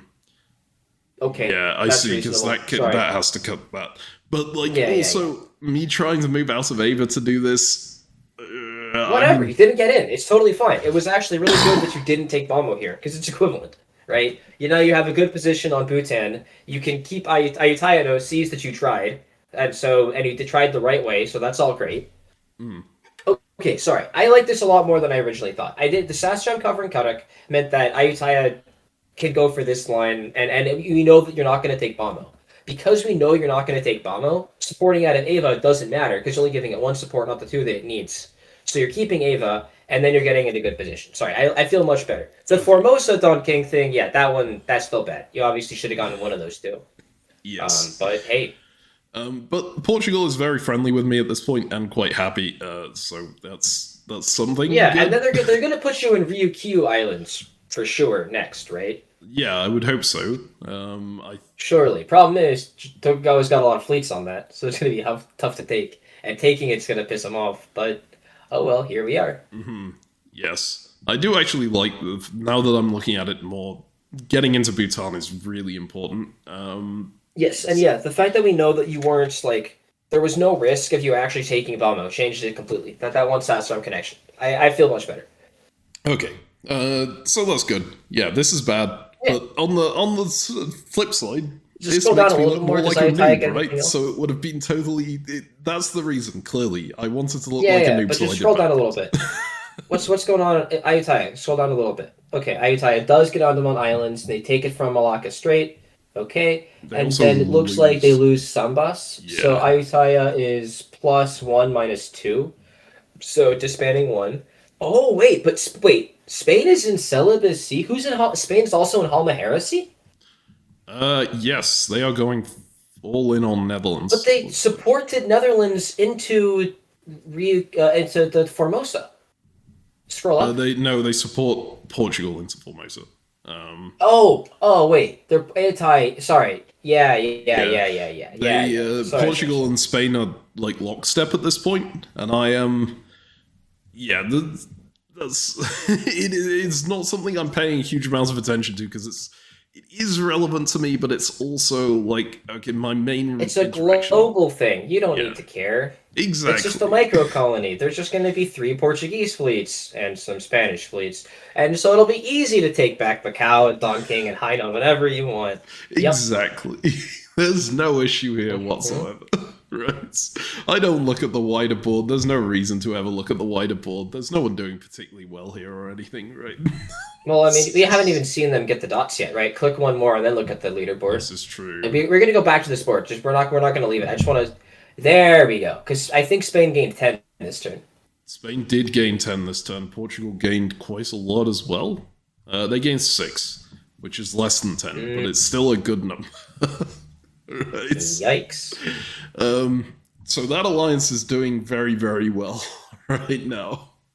But at the same time, I'm like, okay, I'm the friendly colony here, right? They can use these dots over here to pump builds elsewhere, and then I can go in and grab Yeah. these when I need to. Because +6 is not enough that they can actually build everywhere.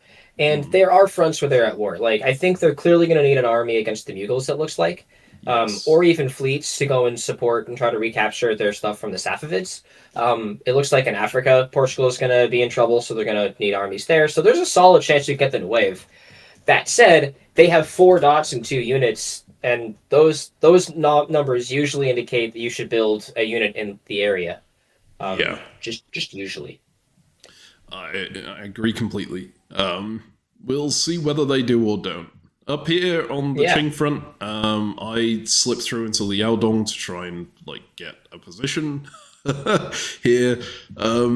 Russia tries to backdoor Qing here, and I'm fairly sure they told me last minute what they were going to do, and that they were going to try and support. That they told Qing they'd help them, and then they were going to try and get into Orgu, and Qing does not fall for it at all. And I end up taking Pyongyang instead of Hanyang here, right? Because Sure, it works. yeah, it's not guaranteed to work if Toku taps me, but Toku seems to be pretty friendly with me right now. Yeah, and it's a little awkward. Do you want to pop the army as your idea? I think my idea was just I don't know what my idea was. It is actually kind of awkward. Popping the army would definitely be good after this turn, right? That seems like the main thing that you can do from here. But Yeah, it gets an army out of position to defend the Hot and Xinjiang and stuff. And if you're looking for the others, I don't know. I'm 90% sure can't the reason I Sorry. did this line. Sorry, I'm interrupting. But I'm 90% sure the reason I did it is that I wanted to tap Pyongyang in case it supports Japan into Fusan, right? But yeah, sorry, go ahead. Yeah, no, I was just I'm trying to think about the difference here. I think getting the army popped is pretty nice, and it's since Tokugawa can't interfere, it's guaranteed to get popped. So yeah, I think that works. Okay. Yeah. And up here, Qing is fighting for their life, and they do manage to kick Inuit back out again. Right. So they're actually doing surprisingly Qing well. is They also still neutral this phase, but it's not going to go like this for much longer. it's not looking great for them, but they've managed to get Tokugawa off their back, right? Tokugawa is not coming in on them. So it's just us three that they need to piece out, really, or beat in some way. Yeah, and you're their best friend, so you should be easy to get to piece out. Note to chat, Meme is never easy to piece out. He's capricious and will attack whomever he wants whenever he wants for virtually no reason. And once he decides to attack you, especially if you were an ally, he's gonna stay doggedly for far too long. Hey, So just never ally Captain Meme. And if you're always at war with him, the way that Salt is kind of at war with him, he'll randomly piece out Salt a bunch and then only half stab Salt. But if you work with Meme and he stabs you, he's gonna kill your ass. I don't think that's true. I mean, yes, it's true in some cases, but yeah, it's absolutely true. Okay. All right, I mean, other than what you're doing with Ayutthaya, because I don't know, because Ayutthaya just didn't message you in a phase, which is different, I guess. I think what you're picking up on there is a real thing that I will commit to killing someone if they have been my ally and if when I attacked them they reacted with a good amount of anger, right? Because I feel like at that point you said that Ching didn't. You just said that Ching was sad and resigned to their fate. Exactly. So why? That's less of the case where I will go and beat them up forever, right? If I'm just saying, if I am making a prediction now, you are staying on Ching until they're dead. All right, well, we will see. Or 2 dots, whatever. Or you get killed. If everyone else stabs you, right? If Mughals and Ayutthaya and Portugal coordinate, then you might back off. That can change. But if you are not forced off of Qing, Qing is doomed. Qing is absolutely cooked, and it's entirely your fault. But no, I am saying the main reason that I hard commit to killing people who used to be my ally after I stab them is generally that I think they will be so angry that they will take revenge even if I flip back. Yeah, that's very reasonable, because lots of people do that. Absolutely. I trusted you. How could you do this to me? And then they throw everything at you. So saying that I'm always going to 100% commit against my ally is not necessarily true, right? If you're friendly to me after I attack you and you... Okay, no, that's... Yep. It's not always going to be the case. Don't ruin my chances of alliances here, Ezio. This is... I'm just gonna burn all of your chances. No, I am not even that untrue. It is. I've watched a lot of your games. Okay. All right, let's go next. let's go next. Right, so we Yeah. are seeing the builds, I as just there's mentioned. been decades of you burning my reputation, meme. I just have to do a little bit of me burning yours. That is true. Oh, I definitely deserve it at this point. Alright, so, Retribution. if we go ahead and look at the scoreboard, you will note Spanish, after 2 years, are at 39 out of 64, which is kind of absurd, right? I don't know where They they're started doing 16, so. right? They're just... I am... Sorry, what? They Spain starts at 16, right? Yes. Yeah. That's not two doubles. That's fine. That's very reasonable growth. But they are Wait, going look quite at North fast. America for me. Um, I just saw a whole bunch of yellow in North America. I know we're not. I know we're not doing this, but no, we can. If you'd like to. There is plenty of... no, it's not North America. No, just they're in big colonies. Is all. They don't have that many dots. They So have... South America things are going well. They've gotten Caribbean is going well. They're already in a couple places, and then they got the stab on Netherlands in South America. Yeah. So they've got 2 of the 3. They got a good war against Aymara. They're also just like not losing anywhere. And then if I know the Indonesia they're doing fine, and then back at home they've conquered Tunis and they did the Naples trade. Yeah. Yeah. Okay. I mean, just seems solid. Like. I think the main Yeah. thing is just they seem to be at peace with almost everyone except the people that they're clearly winning against, right? So Netherlands and Aymara. I think And this was maybe probably England? a stab, right? Because they get Belize and Bahamas. That's not an agreed thing. Yeah, that's usually a stab. Yeah. But also, it's a stab against England. Like, what's England going to do? England doesn't have any cores anymore. Yes. And Wow. they have Yeah, a that's line. a really good Spanish position. It is. It's absurdly good. You think they And, put down a fleet in St. Augustine? Probably, right? Oh, and they have a fleet in North Atlantic? Jeez. they do. Wow, England is... Wow. Okay, alright, anyways. Spain's winning. Good job, Spain. We're on what, like 10 dots yet? We are not. Oh, hang on. Oh, these are just the retreats. That's fine. We are on 10. Yeah, 10 out of 36. Long way to go. It's a But bit we're scary bigger to than see Shang, someone get that big and, so fast. Yeah, and Ayatai is only on what? Like 8? 7. Yeah, right? Because so I mean, this is like... As long as, like, all we can do, we're regional miners, we're gonna do well locally. Maybe we can use our relationship with Portugal to get them to move against Spain.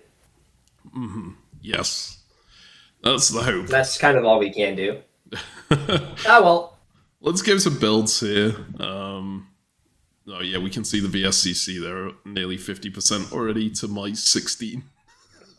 Ouch. Hell yeah. Freaking plus 10. Alright, they do put down another fleet in this area. I think they did ask for permission to do that.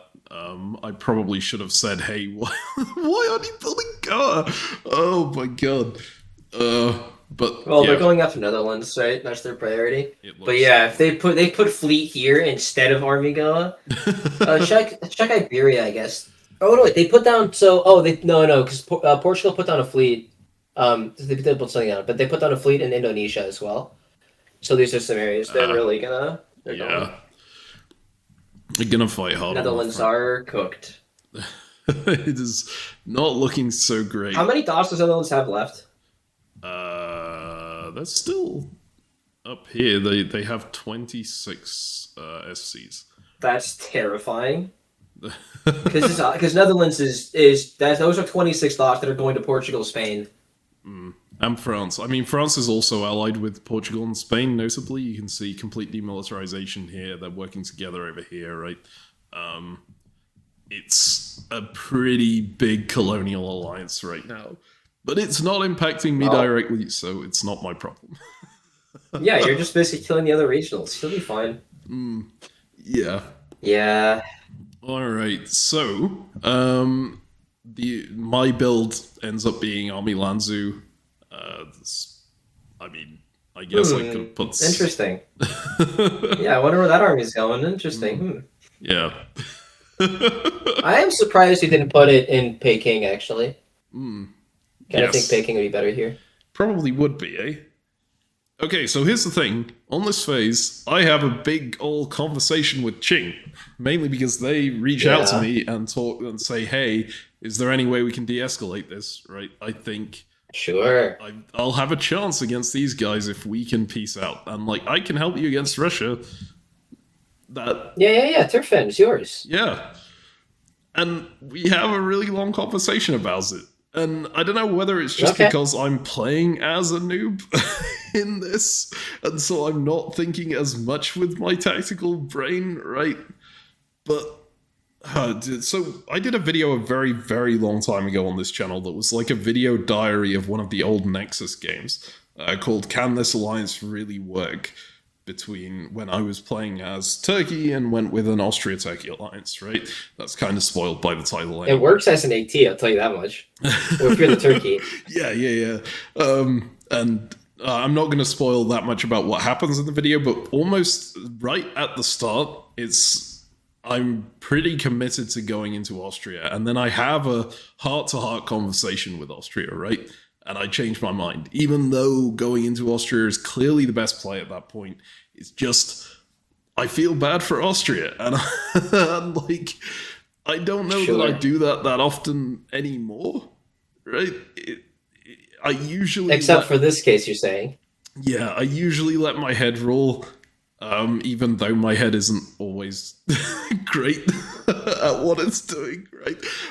But in this case, like I was the person who kind of went in and screwed Ching over after I clearly wanted to work with them. They had been a great ally to me. I only did it because I thought I was getting stabbed and absolutely needed the dots, right? At the same time, this Russia is an amazing player, right? And they've been really helpful to me and pitched plans that have helped me. But at the same time, I've got a very strong impression that they are someone who is willing to take advantage of the fact that I'm new. Whereas from Ching, I got the impression that they actually wanted to like work with the newbie and help the newbie, right? So I was like, you know what? This is a game where I'm playing as a newbie. I have the excuse to just flip on a dime and do things that might not be correct. So I'm gonna see if I can play this that way and actually get back on Ching's side, because I believe that Ching is actually going to work with me if I agree to do this. Okay. Sure. Which is why this Lanzu build goes down, if I recall correctly. Sure. And you can Oh, play it off as being a baddie. Hey, look, I didn't realize that Peking was so much better. I thought this was important, so I'm going to get to hot anyways. And that's the next thought I'm exactly. going to take. And as part of this, I also go to Ching and go, okay, one condition of this, I would still like to blow up your army here. I will walk out of your dot in the full turn to make sure that you keep it and you can rebuild on this front or whatever, but I don't really want your army in the middle of Korea. And they go, yes, that's fine. So But you're that's, not going to keep it. yeah, that's the agreement. I'm gonna walk out of Okay. Hanyang in the fall. So Okay. yeah, I see. I'm curious what your thoughts are on this because I'm so heavily committed at this point. It's probably a really bad move to flip back to Ching's side, but I just wanted Um, to. I think it makes sense if you can keep on Yang, right? Mm, If you just like take the Korean dot and then are like, all right, cool, this was all that I needed to commit to. I got what I am looking for. If I try to keep like whatever Shang hot hots, whatever, then I'm gonna have to fight Russia anyways. So might as well fight Russia when I have Ching's help. That part makes a lot of sense. I don't think that's why you did it. I think you just felt bad about Ching and are like, all right, I'm gonna go help Ching now. And I mean, hey, that mm, makes sense. But not even taking like I bet that you could get and keep the Korean dot, and I think Ching would still gladly accept help and offer to tap whatever Russian dots they want. You want them to tap. Like I think you could have gotten the extra dot out of the deal and still had the exact same ally in Ching, but yeah. you wanted to help him out, so yeah, Well, yeah. That's basically what happens up here. And of course, Inuit and Russia are still working together against Ching, so they're probably going to keep Ching pinned down. But I think I can make some surprise progress up here, probably. Another big factor to this is that Safavids have told me they're willing to go in on Mughal as long as they get my help in pushing Russia back a little bit. And I'm like, okay, if I give Okay. some kind of signal here, like I think they're preparing to go in on Mughal anyway, looking at the army builds. Maybe, I hope. But I feel like Safavids are gonna say this every phase. mm, Hey, I'm totally gonna go against Mughals, but you need to do something for me first. mhm. And Yes, you I don't have know. I had get the feeling this you have had they screw me experience with this once, kind of fine, player. right? Right? Screw me once, fine. That's your bad. But if you do the same bullshit again and again, and it keeps working on me, like yeah, no, I hate that type of play more than anything. Mhm. And so Salt does it, and it ticks me the hell off, and then it gets me to mess with Salt. Um, and if Safavid do this, then first of all, I am insta leaking this to Mughals once this happens. I'm insta leaking this to Russia that Safavids are lying about this, and then I am trying to get a coalition against Safavids because that just annoys me so much. Yeah. Yeah, I agree completely, and you'll never guess. You are 100% correct on your read on what kind of player this Safavid player is. But I'm kind of the a bit of the opinion. Okay, I can make a very small. Like, I kind of want to do this anyway and work with Ching. If I make a small commitment up here and take these dots, if that gives me a chance of getting Safavids going this way, I should try and take that, right? Okay, I have a question. How do you imagine that the Safavid is like a smarmy kind of guy? Right? Are you getting like Jafar vibes from him? Or actually, sorry, Jafar, I don't know if smarmy. I don't know who. I don't. I. There's an image that I have, and if the image that I have of Safavid when I read the message is one of just a player that's just annoying and is just like, I'm so much smarter than all of you, and you will possibly believe what I'm gonna do. And if that's how I think the Safavid player is, I'm not stabbing Russia, even if I think it's correct. Okay, in Okay. retrospect, yes, I view the Safavid player like that. In the moment, the Yeah. Safavid press is really I. good. It's Yeah, not but you giving can that tell the impression. smarm. It comes through. Anyways, They're good at hiding it. look, I think that taking Turfan makes a lot of sense. Mm, This is probably going to be your best chance. Russia's been building consistently. If you work with Russia against Qing, Russia's probably going to get a couple more builds, and you're going to lose your support. And I think it's important for you to get like Turfan and Karakorum, and I think you're going to want Qing's help for that. So I think strategically it makes a lot of sense if you can get Qing to help you out with this, mhm. and if you like the player, that makes it better. Yeah. All right. Well, we'll see how it goes. Are you good for me to move But to man, the I wouldn't want notes? to give this half of it anything. All right. Let's go to the moves here. And you will see. Yes, I do go and grab Tafon. Ching cuts Karakorum for me. I back out Wait, of Liaodong. and Russia was coring it? Yes. That's some balls. Well, you'll note Russia gets Mughals on side against Safavids here. So, Yes. yeah. Yes. Wait, but we stabbed him. No. Wait. No. We. No. Well, he's No. working with Mughals. Mughals are my enemy, right? That makes this even better. Oh god. No. No. It doesn't. We were. Whatever. It's fine. It's a very good thing, and maybe you can convince Russia that. Oh, and you're gonna get Karakorum next. Or not Karakorum. What's the one above it? Crank or Coconut again? Krasnoyarsk, and Bratsk. No. Down southeast, below Bresk. It's Oh, adjacent to Karakorum. go That to is Gobi. Karakorum. You're right. Yeah. Oh, it was Karakorum. Oh, okay, great. Yeah. We're just gonna get Karakorum Mm. Yes. Yeah, because that's the Ching plan. is gonna feel so gracious to us for letting them keep their Korean diet that they'll give us this one instead. Yep. I mean, that's pretty much it, right? I am moving out of Hanyang. I would like these two dots. I made that very clear to Ching from the phase before, and they were very happy with that. Plus, they have some issues at home that they are going to need to focus on as well. So, they. Yeah, it's not as bad as it looks. The tactics here I think are okay because Amber can cut Burkaya and that'll make it fun. And Mm, then Hot and Hot also still borders Kikihar. Like it's a really big province. It's deceptive, and so it's It's bad. Oh, the fleet in Hashiwara is really bad. This one, Haisham Wai. Oof. Yeah, Yeah, you whatever that can't one is. cut We wish that was an army Idle right now. Young. Yeah, but there's still a retreat, right? So we have 1, 2, 3 armies for sure, and Karakorum is going to be holding because it needs to be support held. So then 1, 2, 3. Okay, it's pretty. It's ugly, but it's not catastrophic. Yeah. And there's nothing in whatever the bay is, Shatner Bay. So yeah. that's okay. Shantar Bay. Yeah, I mean this position. Look, it's awkward, but Qing is still holding on. What a great ally to have, because they're definitely losing, and so they're not going to be a threat to you, but they have units in position to help you out. And then once we take Karakorum, then we take the Qing. That's Okay. Yeah. All right. So, yep. That pretty much mirrors my thoughts. I'm happy to be working with Qing again, and like, I'm satisfied working with Qing.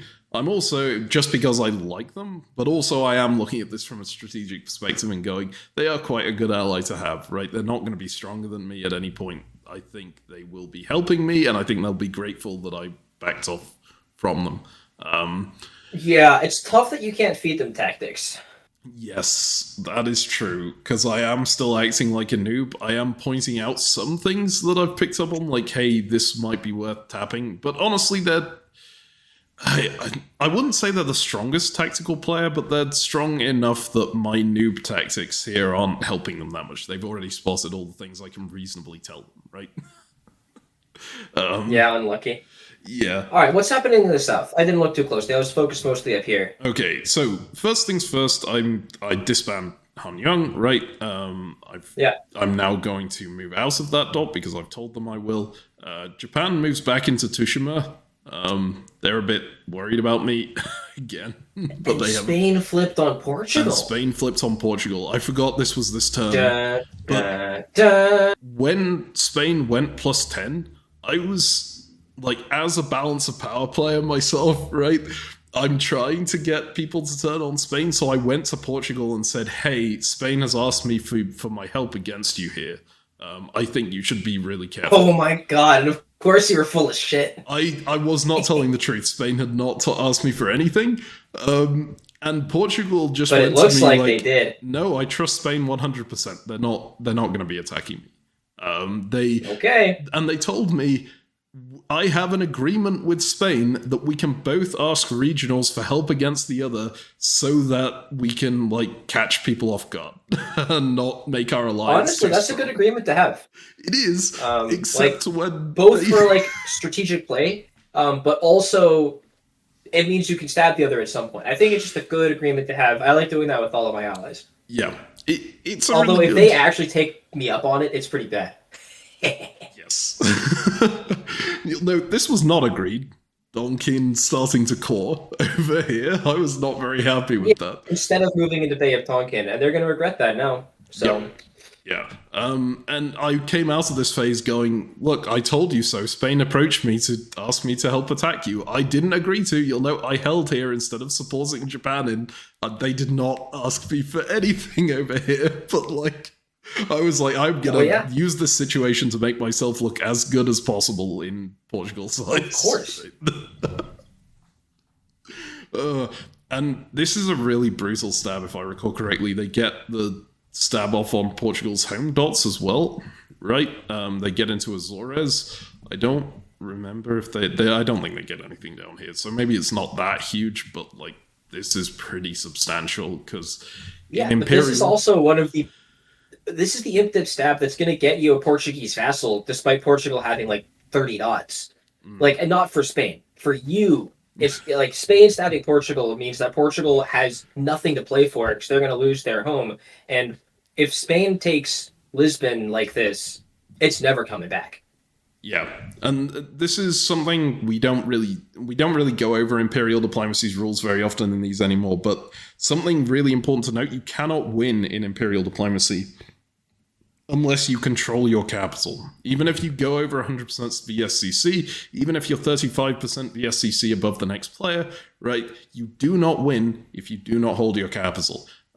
So Portugal is out of the game as soon as Spain takes this, unless they manage to slam their units back into it, right? And it's really tough to do over here. You kind of have Yeah, to. the geography of the area around the Iberian Current, Sea of Azores with the dot, it's really tough. There's not enough sea provinces on the outside to crack it.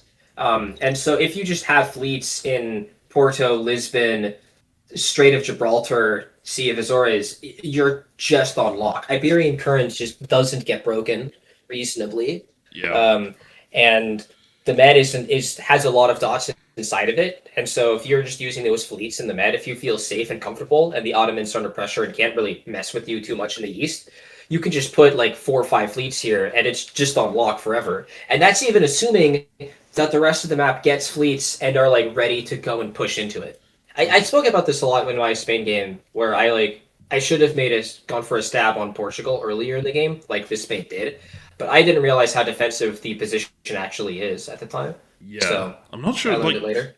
There is something I want to talk about with regard to your Spain game here. I don't know whether it's too much of a spoiler in the for what, this game or the Spain game? Your Spain game, but the yeah. But is it a spoiler for this game or is it a spoiler for the Spain? Not a spoiler for this game. No, it's for your. Yeah, then you can talk about it. Okay, right. If everyone, you can watch my Spain game. If you haven't, you're missing out. It was. I agree. I mean, it's an amazing watch, and this is one of the reasons why it's an amazing watch, is Ezio gets back from a position that's where Iberia is basically completely lost and manages to crack it again. And that is, like, exactly what we're saying here is basically impossible, right? And the reason you do that is because you manage to slip past, like, you don't focus on the sea provinces, you slip past it with a convoy into Galicia. And that's basically the only way you get back into a position like this. Or if you get army support from this front, right, you need to get an army in because the fleets are never going to be enough. And that applies for Portugal, it applies for Spain, both, right? That's my view. Also, I got very lucky. I got incredibly lucky and was ridiculously strong, right? In my Spain game, I had most of North America and South America.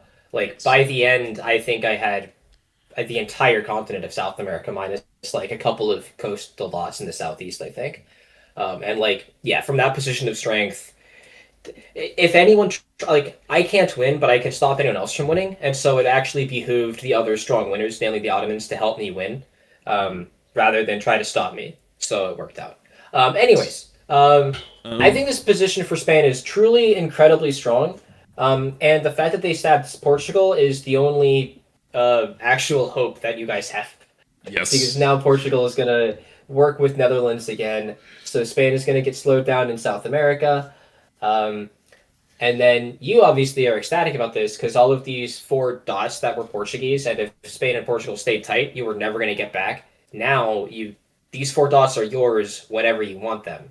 Or now only 3 because Tokugawa got Formosa. But surely Portugal is going to go and commit heavily against Spain now. Surely. Yes, I am over the moon with this, right? I'm going, okay, yeah, Portugal is going to commit against Spain. They have been burnt badly, and the worst thing on an Imperial Diplomacy board is to have a colonial power on 30 dots or whatever that you have burnt badly, because they can do so much to screw with you. Suddenly that's a bit of a hope against Spain. Especially when it's like screwed over in the like, I have taken your capital and show no intention of ever letting you take it back type screw.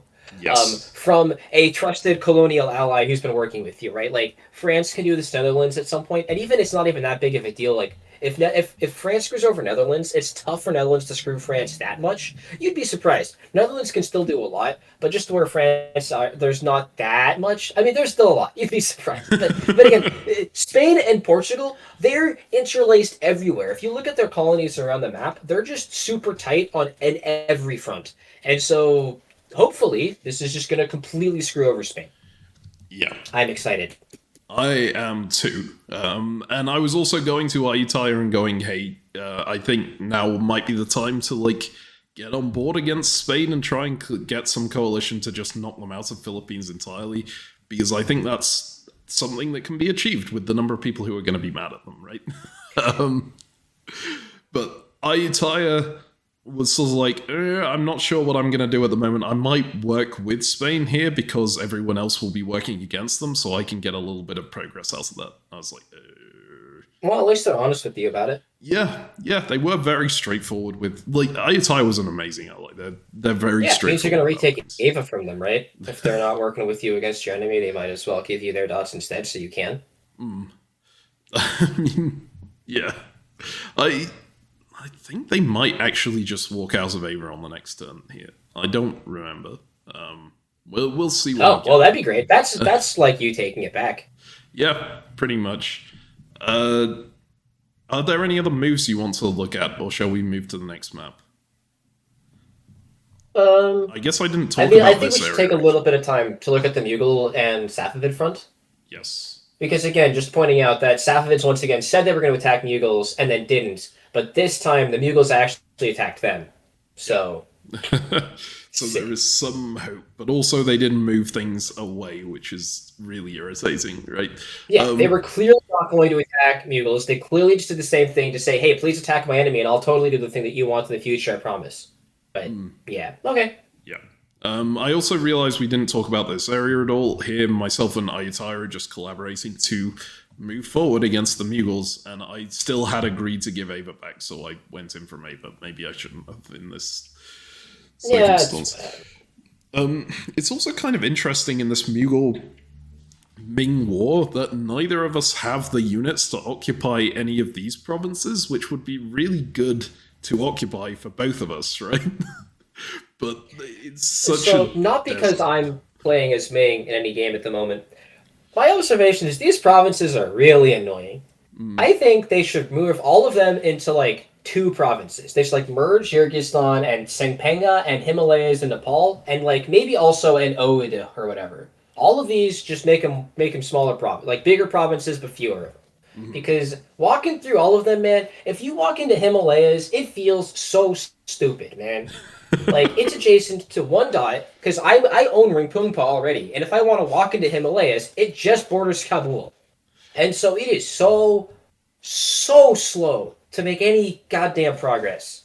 Like, you want to move into dots like Gobi, or not, excuse me, you want to move into non-dots like Gobi, where it's adjacent to 5 dots. You already have 1? Okay, switch adjacent to 4 dots that aren't yours. So it's going to sit here, and it's going to support into a dot, then it's going to get supported into a dot, and it's still going to be adjacent to multiple other dots that you can then help. It takes a lot, and is actually smooth and efficient and clean. It is a good province.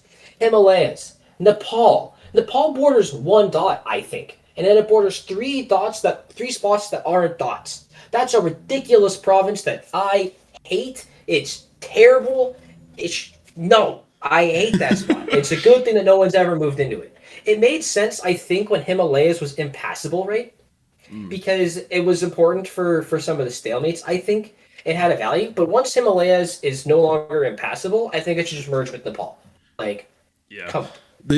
We will absolutely see this as we move forward in here. Especially, like, Nepal, the way that I would like to get units on Sasaram would probably be Ringpungpa down to Bhutan, Bhutan to Nepal, because that means all of my units are doing something useful at the same time as advancing. Himalayas just doesn't feel like it. And weirdly, Sangfa is adjacent to 4 dots here, right? It's so important, potentially, but just...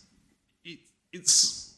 like I feel like it's analogous to like Cilicia or Prussia on the standard board in the very early game, where if Germany declares war on Russia or Russia declares war on Germany, they fight in Scandinavia, but neither of them has the spare units to walk into that empty space. Because ultimately you're probably just going to get bounced there, and it's like using a unit that you can't afford to move in. This is basically what this front feels like to me right now. There's no agreement between myself or Mughals to keep any of these DMZ'd. It is just naturally happening because they feel so bad to walk into. Yep, because if you walk into them, then Mughals has a couple units, they're able to defend, and if Mughals walks in, you've got units, you're able to defend. And so I think it's quite natural. No, I played a game where I moved into all of these provinces, And then I'm like, all right, cool. I'm going to get 2 dots out of it. I've committed 4 units for multiple years and I'm getting 2 dots. Exactly. Yeah. All right. So, I Yeah. feel like that covers basically everything for the moves here. You will see. I try and get Russia to disband this unit. They do not want Yeah, but of to. course they They won't. They are. retreat too. Wow. Okay, that's a bit surprising. Yeah. So That Russia means are. you can take hardcore. Russia are so Huh. pissed with me here. They are really angry with me for going after them and for stopping the attack on Qing, just as we seem to be getting the upper hand on Qing, right? And I give them the reason. Look, I'm really sorry. I only did this because Safavid told me that they would attack Mughal if I did this, because I'm like, okay, Russia is already like they already hate Safavid. If I can blame Safavid for this, maybe they put less blame on me. And I'm acting like a noob, so I reasonably could like believe that that's the case, and that had kind of the opposite effect that I thought it did. Where Russia are going, I told you that Safavid are a no good lying bastard. Why are you listening to them again and ruining my game? Right? I took 1 dot from you, man. The only way that I'm gonna ruin your game is if you get pissed at me and then make me take Karakorum too. But if you disband it, I totally won't. Pinky promise. Yeah, so they retreat to a Gurstan, and then they say, look, the way that, well, because I was trying to get them to disband this unit, they go, the way that I will get out of your hair with this unit is if you let me back into Turfan with it, and, like, back out and go after Qing again. Like, God. Okay. Yeah. Sure, I'll do that. You got it, buddy. And then you ask Ching to support you into Karakorum, right? And then Ching says yes. I don't remember the exact specifics of what happened on this turn, but I think that's pretty much what happens. Yeah. I mean, appreciate Russia pulling out the unit who could possibly defend. And notably, it doesn't really matter if you can get Ching to support you when you were taking Karakorum anyways. Yeah.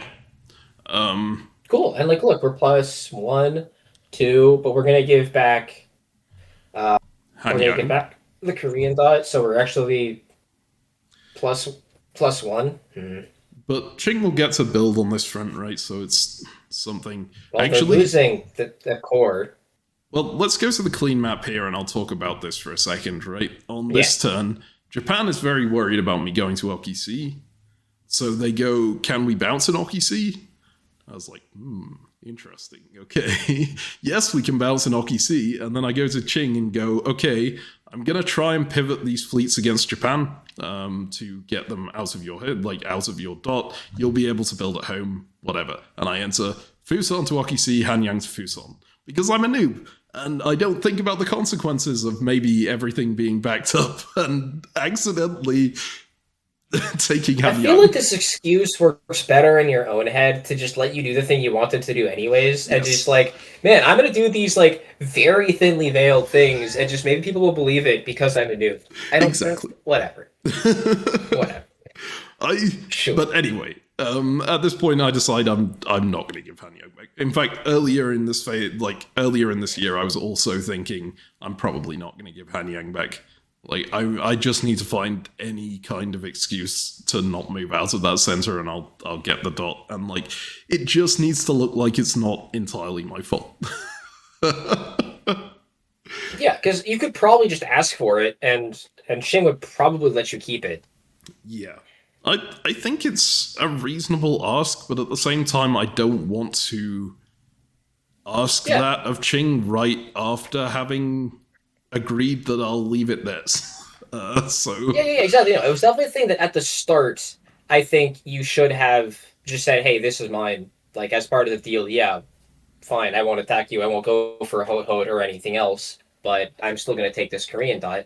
But you didn't do that. And yeah, I think then backing off on it would be much worse, especially when you can do this, which will let you take the dot anyways. Yes. So yeah, that is what I decide to do on this front. Oh, God, I'm trying to remember if this is the phase or this is not the phase where something happens over here. I do believe I make an agreement with Qing to go for Karakorum and then just decide to do that, right? I think I was trying to convince Russia to go to Yarkand. Maybe I offered them support. I don't even remember. But I think they were working with Mughals at this point, so it's... Yeah, they were, so... Yeah. We'll see on the moves, I guess, what I did exactly there. This is the amazing thing about my memory. It makes it less likely that I can give spoilers as to what happened, because I don't remember what I did. But yeah, down here, something I do remember is this is such a goddamn awful area to push through. You will see that we have a pretty decent position. We've got the Ayatollah unit into Kolkata, right? We got into Barmo. They did get a retreat into Morocco, which is behind our lines, and that's irritating.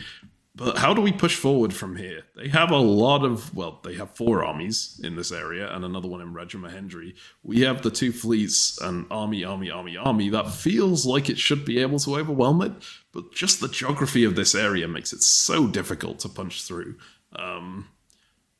I'm going to get Barmo, so that's nice, but getting any further than that is really tough.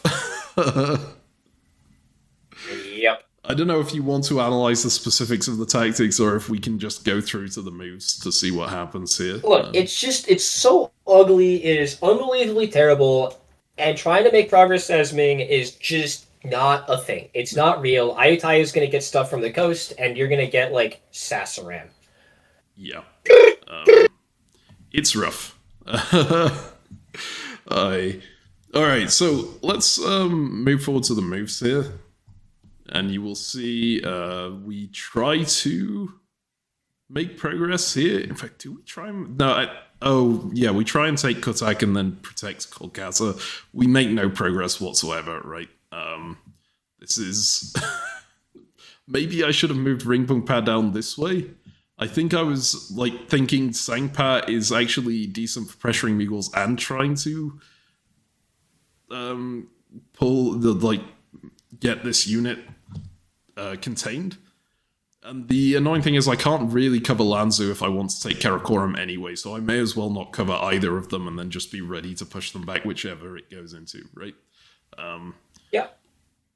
It's not intuitive logic, but it is something that that works. If you're going to lose a dot anyway, you may as well not cover any of the dots against that one specific unit. I think a good way to think about it is, let's say that there are 2 dots that Ugirstan could go to. If we assume it's not going to the Arkan, then we assume it's not going to Turfan. So there's 2 options.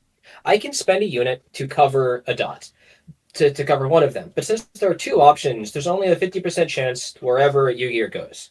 So I can spend a unit to get half a dot worth of equity. Okay. Or I can use that unit to get a half a dot worth of equity by supporting Gobi up into Karakoram. Yes. And then, so, it's already equivalent, because, we need 2 units to take a dot, so 2 units to go +1, that's half equity. Then you get into the, okay, not all dots are created equal, which dot is better to have, going to be easier to hold in the long run, etc., etc., and then it turns out, letting them have an isolated unit to take your dot while you are coordinating your units generally works better. Because Lonzo, you'll see, he's not going to be able to hold it, there's nothing else nearby. We have 2 units already adjacent before moves or builds or anything. So this unit in Lonzo, it's just not going to be a problem. By taking Karakoram, there used to be issues where Karakoram could support Lonzo back to Turfan, and so then the units can still coordinate and be annoying. But because you've taken Karakoram, if it wants to mess with us and go to Turfan, it has to retreat to Termeds, meaning Russia needs to build something to cover Bratsk or whatever. But we don't know, just locally, it means that Russia needs more units to make this front work. So, yeah. Yeah. Generally speaking, don't cover if there's 2 or 3 options that a unit can go. Just accept it's going to get one they got in a good position. Well done. Yeah. Completely agreed. So I'll deal with this unit later is the plan. We'll just be happy with getting those 2 dots there.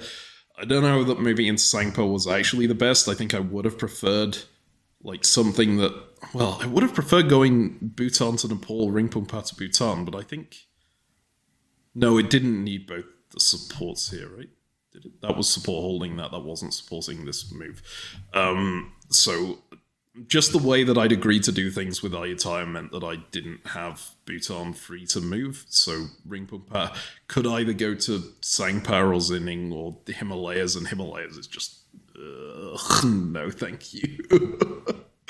As you mentioned, Ayatai gives me Ava back. That was a cool thing, and I agree to let Portugal just stay in Donkin, even though before this we'd agreed that I would get it, just so that they have enough units to be propped up against Spain, right? For them. Yeah, but tell them that they need to go into Bay of Tonkin. I did. Or they need to go to Hainan, right? They need to get out of there. If they just have a unit in Donkin, it doesn't help against Spain. So, like, come on. Okay, whatever. So I did. I asked them to go out, and they didn't. And they just sit there, and it's annoying. What are they doing? So yeah, this was That's exactly my reaction. And then I look at the wider board, right? And you look, they are attacking Netherlands here. They are attacking Netherlands here. They are attacking Congo. That's whatever. They're dying over here. That's whatever as well. They're attacking Netherlands here. Netherlands here. They are doing anything in Spain. Not doing anything in this area. they get Azores back, but like, where's the spite? There's no spite.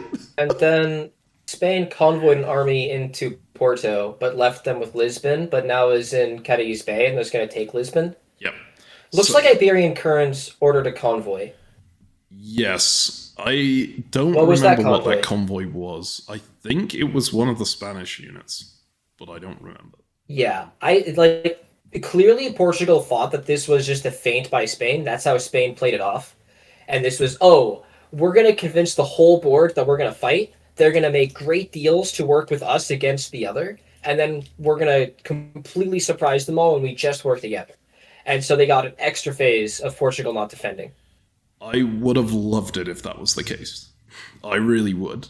But I talked to Portugal after this phase to go, dude, what the hell is going on? Like, why are you letting Spain walk all over you and just killing Netherlands still? I thought you were going to work with Netherlands to kill them over here or whatever. And they come to me and they go, Spain has my capital. I'm not going to win if Spain doesn't want me to win. So I'm going to work with Spain. I'm like... Oh, okay. We can go next. This game's over. That's the opposite of this game's done. Yeah. I was like, dude, you're not going to win anyway if Spain is doing this well. Yeah, you can't help the board leader win the game more in the hopes that they will give you a chance to win. Mm-hmm. That doesn't work. Yeah. Okay, well, unfortunate. I was just like, oh my... Some games are lost. And you'll note as well, Ayatai decides to work with Spain. They go to attack Netherlands as well, and they get walked in on Udong at the same time. And it's all just like, oh, maybe I should have been focusing more on the wider board. But like, what could I have done? I could have run into Portugal's dots, but that doesn't help. It's just, and even there, I wouldn't have done very much by doing that, right? Yeah, I mean, this might be the fastest Imptive game ever, right? This is the third year, right? It's very possible. Yeah, this is the third year, and I think we've looked enough at the moves. Like, I know we haven't looked all that in depth. We haven't. No. We can click the thing and look at Spain. We're talking about Spain right now. How big does Spain get? What's the net? Okay, so this is what they are up 44 out of 64 after this. Yeah, that's actually plus 5 again. Less than I thought they went, but yes. It's still plus 5, and we can go back. We don't have to. We just need to see the number, and we should look at the rest of it. Yeah. But yeah, that's the fundamental problem is that Portugal says, I want Spain to be happy with me so that Spain will give me back my capital. Yes. And that means the game's over. So. Because, like, Portugal, Spain are a 73 center power. It's like, how are you supposed to stand up to that? Yeah, when one of them is given up on winning, it's really bad. Mm-hmm. So yeah, I try and convince Portugal, otherwise it's like, look, this isn't going to work. Dude, Spain has no incentive. Like, if you help Spain, they have no incentive to give you back your capital. It needs to be, Spain, I will fight you until the end of the earth, and if you give me back my capital, I will stop fighting you. Yes. Or I'm going to be so big, I'm going to get sufficiently large that you can't win the game while I am still big, so you need me to have my capital so this game can end. This, I'm just going to make Spain like me and hope that Spain chooses to give me back the capital rarely works out. Yeah. Agree And helps me completely. get the 64 dots, by the way, because it's not like you can do it just with your capital. You also have to get everything else. Mm. So, yeah, no. And this is also where I let my noob moss slip a little bit. I don't think Portugal noticed or cared that much, right? But I was definitely making arguments that I don't think a complete noob to diplomacy would make. In the talking about how they're vassalizing themselves and like this is throwing the game for everyone. I don't know that a noob would be looking that much further outside of this area. Generally, especially given as like Russia is concerned about this, and no one else on the board seems to be. Even Ayutthaya doesn't really care that much, even though Spain just walked into Udon. They're not like seeing this as a game-ending threat. And I'm looking at this and Yeah. going, this is a game-ending threat. How do I get people to realize this without like creating a massive group chat? And because I'm a noob, I can't do that. I wouldn't do that. And even if you do create a massive group chat, they don't do anything. Yes, that's true too. Like, in order to do this, this is why you need, like, why we talk about activity so much.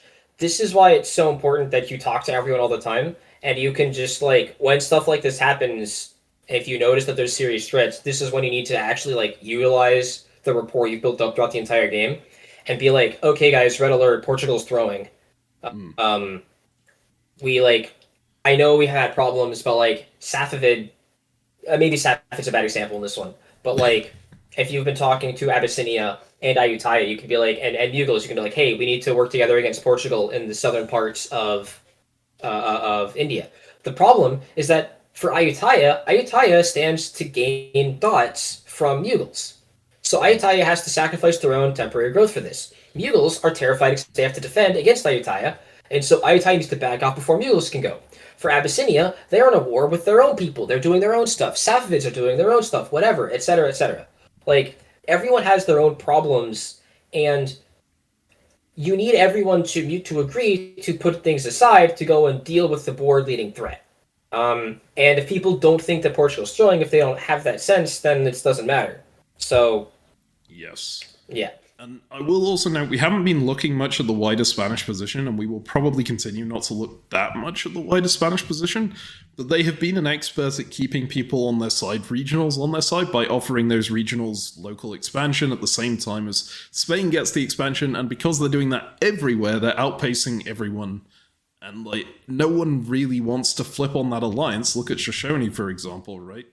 They're still getting they're doing well out of the fact that they're not attacking Spain. So why should they be the ones to attack Spain when it would make them less likely to get dots in the short run? Other people can deal with that, right? Well, actually, pointing to Shoshone in particular, I think Shoshone have done sufficiently well. I think Athabasca have gotten neutered enough that I think Shoshone is the prime example of someone who can turn and Yeah, hit Spain. this is a bad example, Like, but there their are position's actually pretty great. But yes, there are many others, right? Like, like I mean, Portugal and is a good example of this, right? Like yes, Portugal, if you ignore the capital, Portugal stands to make gains elsewhere. I don't know if Aymara is fighting. I assume Aymara is fighting Spain. Yeah, Aymara yes. is fighting Spain already. But Mapuche is working with Spain, right? Yeah, There's because Mapuche obviously gets thoughts. Ayutthaya was working with Spain. Japan was Yeah. working with Spain as well, pretty heavily over the NPO. Like they were coordinating everything. Yep. Yeah, it's just like it's not good. Japan was the one person I did go to and go. I think Portugal is throwing this game. We need to. Well, okay, I did this for a few people, but I did it like more with Yeah, Japan. Tokugawa's what he expected it to work because they were a regional that you have rapport with already. You're at peace with them, and it's a hey, we need to suddenly change our targets. We've been working slightly with Spain, but I think we can make progress if we push for Manila. Yes, and this like doubles my like thinking on Spain.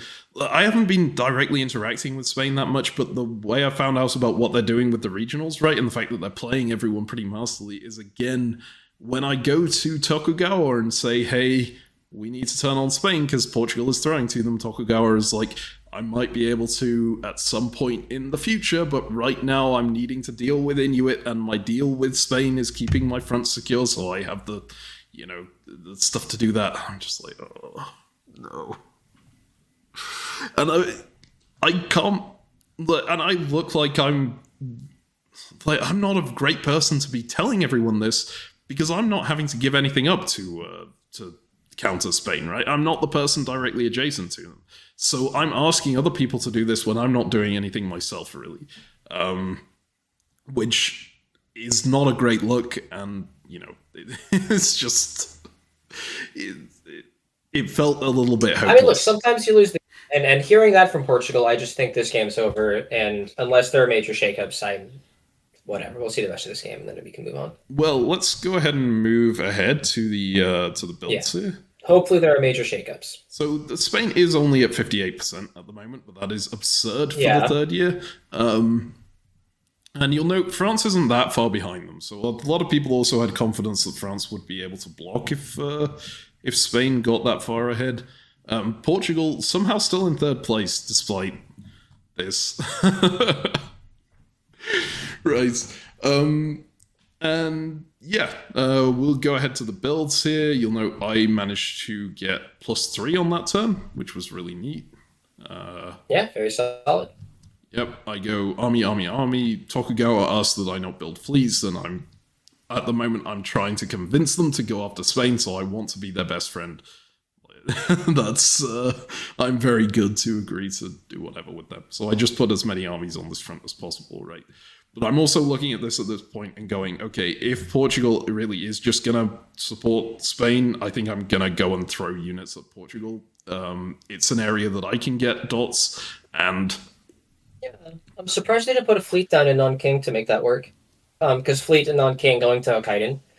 Thinking if we're going after Spain next, we really want to have as many fleets as possible in the area. Yeah, I probably should have. I again was worried about Tokugawa not liking that, I think. I also have this fleet in Kiantang Estuary that's just been sitting here for ages, and that can get into Hokkien as well, although you would... Yeah, but I was assuming you were going to get Tokugawa support into Fokine Strait from... So Formosa supports Kiantang out. Yeah. And then you can do that while moving into Hokkaido. You can use your armies to secure Don King while you take Macau, and we're just... Yeah. Oh, well, like I said, I hope that something changes with Spain and Portugal. Yeah. I don't actually remember what any of the negotiations were at this point, so I'm just going to move to the moves, if that's all right by you. Let's do it. Oh, no, actually, there is something quite important that happens this turn, which is Spain, who hasn't been talking that much to me. We've had some friendly chats up to this point. Spain turns their diplomatic focus on me. I mean, they were focused on everyone, but they start talking to me a lot more at this point and trying to convince me to attack Ayutthaya. And at this point, I see why Spain is winning the game. Because their press is immaculate. And, if I actually was a new player, I am 100% sure I would have been convinced to go in. They were giving a lot of reasons why I would get a lot out of doing this. And I would. Because you would, right? Yeah, if you look at Ayutthaya right now, you're going to get 4 dots or something ever in the next couple of years. Yeah, and they're offering the idea that if Tokugawa goes for me, they can help me out on that front, right? They can help me get the Portuguese dots if I need to, and they're making it very clear, look, I don't need that many dots in this area. It's you who... They're saying this, so they're saying this to me. It's you who needs the dots here because you're a regional. You need to catch up. And if you don't go for the dots, then you're not going to be able to catch up and get to the impunity, right? So I would really like to help you push forward, and in return, you help me secure my position in this area. And I don't have that many dots here, so... It's not that important to me, but I would really like to secure this, and I'd really like to lock you in as an ally. And it was just all super convincing stuff. And of course, I'm playing a noob, but I am not a noob, and I'm also a balance of power player, so I'm looking at the Spain and going, I do not want to help you in any way. So I was just trying to find noobish reasons, but also just kind of nodding along at points and then talking to Ayutthaya and leaking everything that Spain said to me, right, is the main things that I'm doing at this point. I'm curious whether you would have accepted something like this. If you think the game is over anyway, you may as well just get up the leaderboard, right, and grab dots. But I did not. I mean... I'm not going to stab by Italia here. I'll tell you that much. Mm. Yeah. Okay. Well, No, I'm. Yeah. Yeah, that's the big one. No, I'm not going to do that. Mm-hmm. Well, that's the same approach I took. I don't remember what the negotiations were up here. I do remember Russia was very, very aggressively trying to get me to give back Tefan and Karakorum and saying that's the condition Yeah, for us well, working together. make me. And I'm like, yeah, exactly. Yeah, no, not happening. Um. So I do grab Lanzu back again, right? And bounce them out of Jining, which works out pretty perfectly here. They are going to get the retreat into Gobi or Ugaristan, but there was nothing I could do about that. And yeah, over here we fail to make any progress at all except blowing up. Actually, no, this turn we do manage to make a decent amount of progress. We get into Andhra Coast, we blow up Morocco. But I need a unit in Nepal, and I haven't done that. Right? And it just feels like there's no way to reasonably do that right now because Bhutan is really needed to help keep Kolkata secure. Maybe after Morocco is blown up, I can do that kind of thing. But now they're in Himalayas. Now there's a problem here.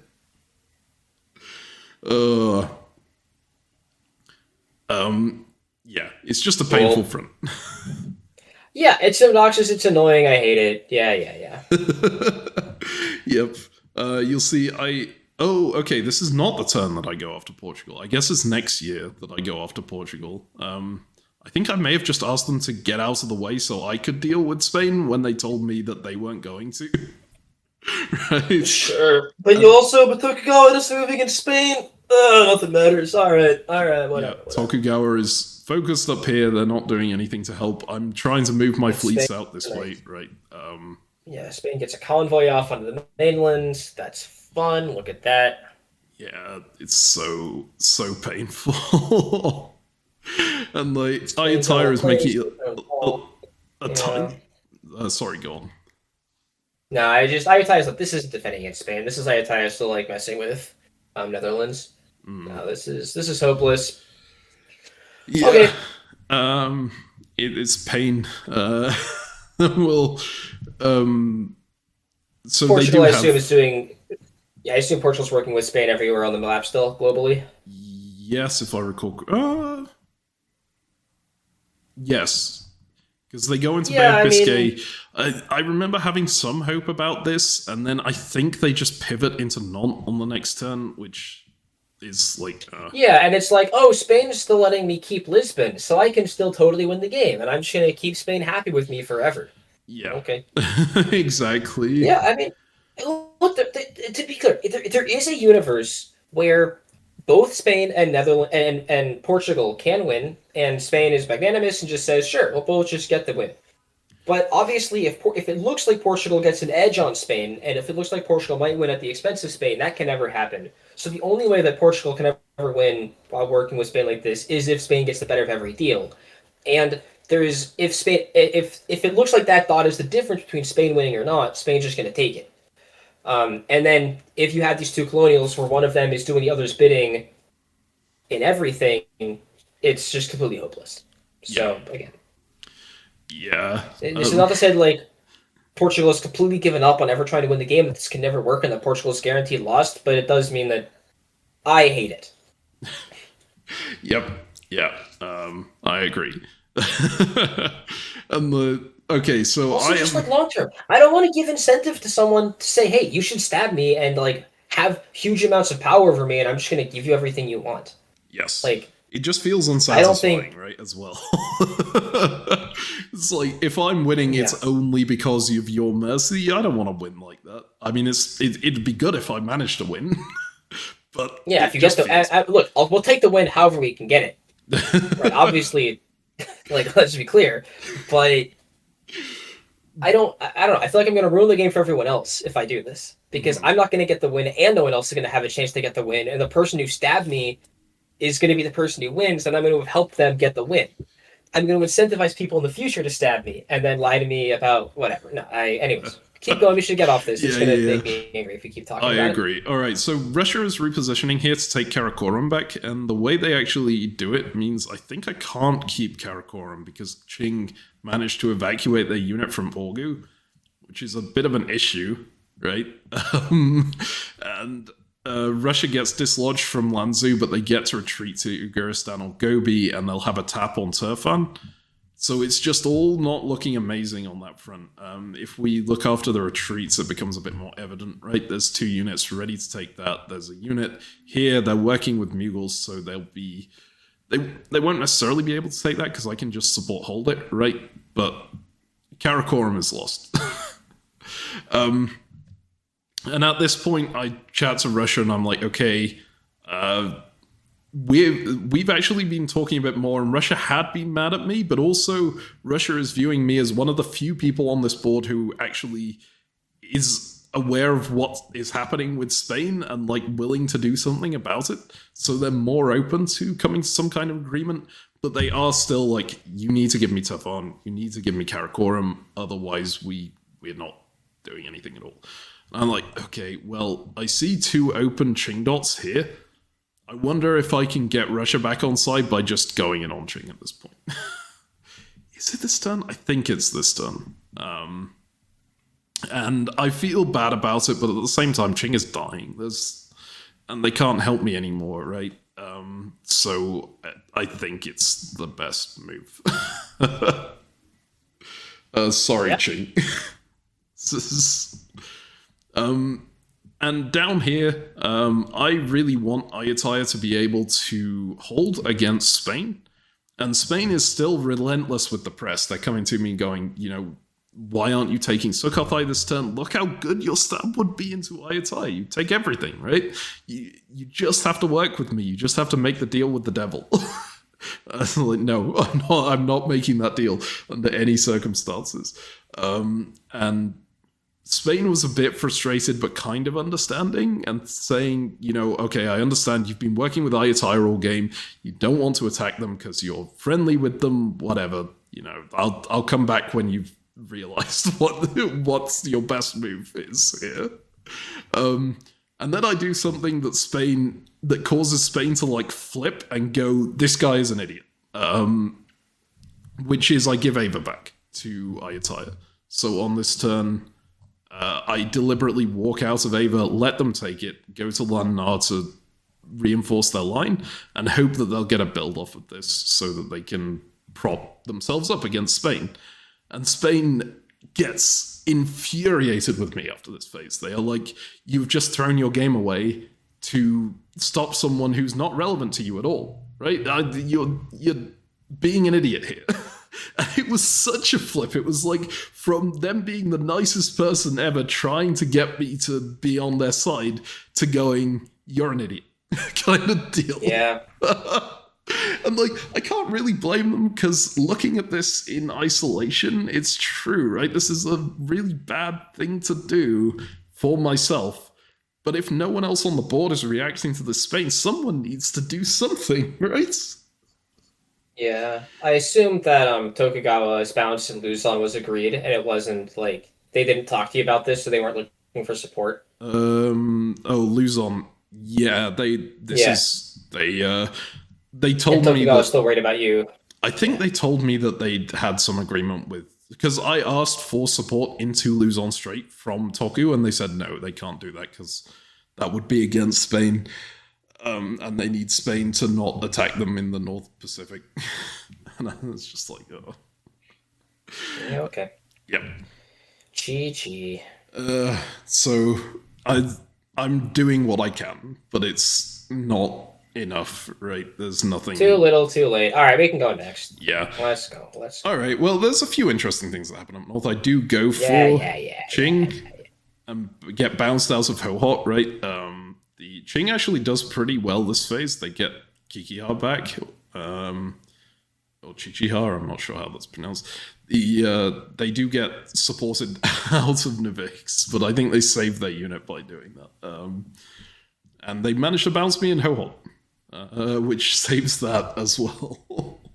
And meanwhile, I give Karakorum and Turfan back, right? And I try and evacuate Turfan into Yarkand, but Mughals is ready for it. Notably, also, we've managed to do absolutely nothing on this Mughal front.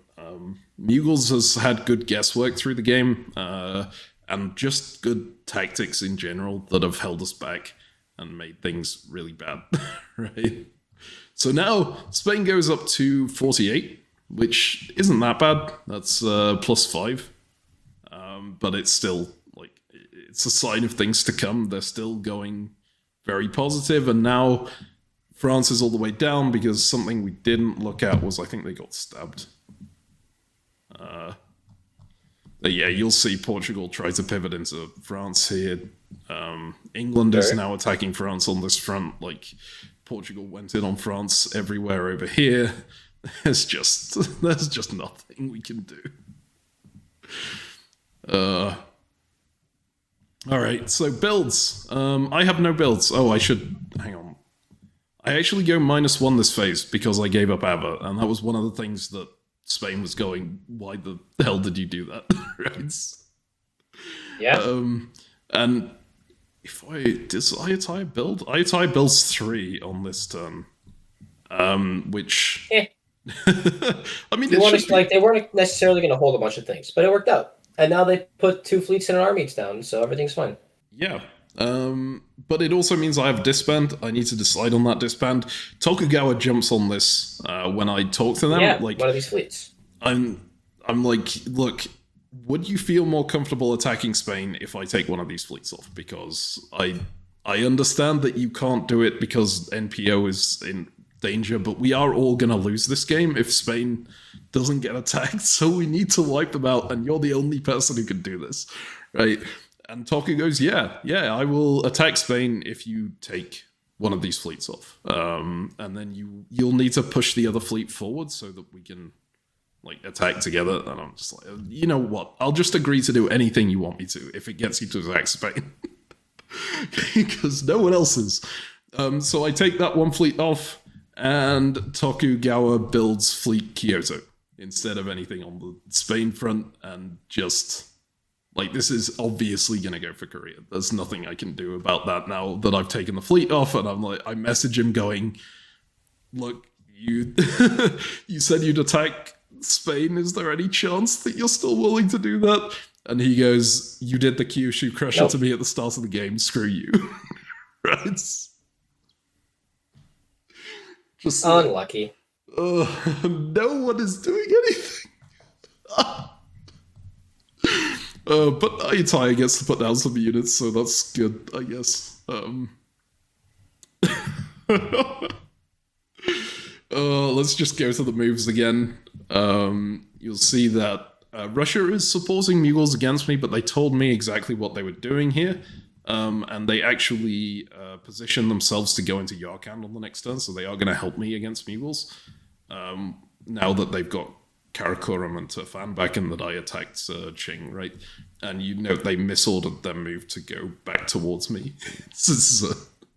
That's a deliberate misorder. I managed to talk to Qing and go, look, I'll help. I think I offer them Pyongyang back if they help me, like, hold against Japan. But they didn't want to go in on this turn. They said they were going to go in on this turn, and then they didn't, and now Japan has. And also, I guessed badly here, so Japan just has position on me. Nothing much I can do. We do finally make some progress down on this front, and we push Spain back a little bit over here, right, out of Lansong. But again, it's just too little too late. Is there anything you want to talk about? I'm rushing through this a little bit here. I'm mostly through with this game unless anything major happens, and I think we're doing a good job, right? We're doing our part to stop the board leader, but other people are going to kill us, and we're not going to win, and this is what always happens whenever you try to fight board leaders like this.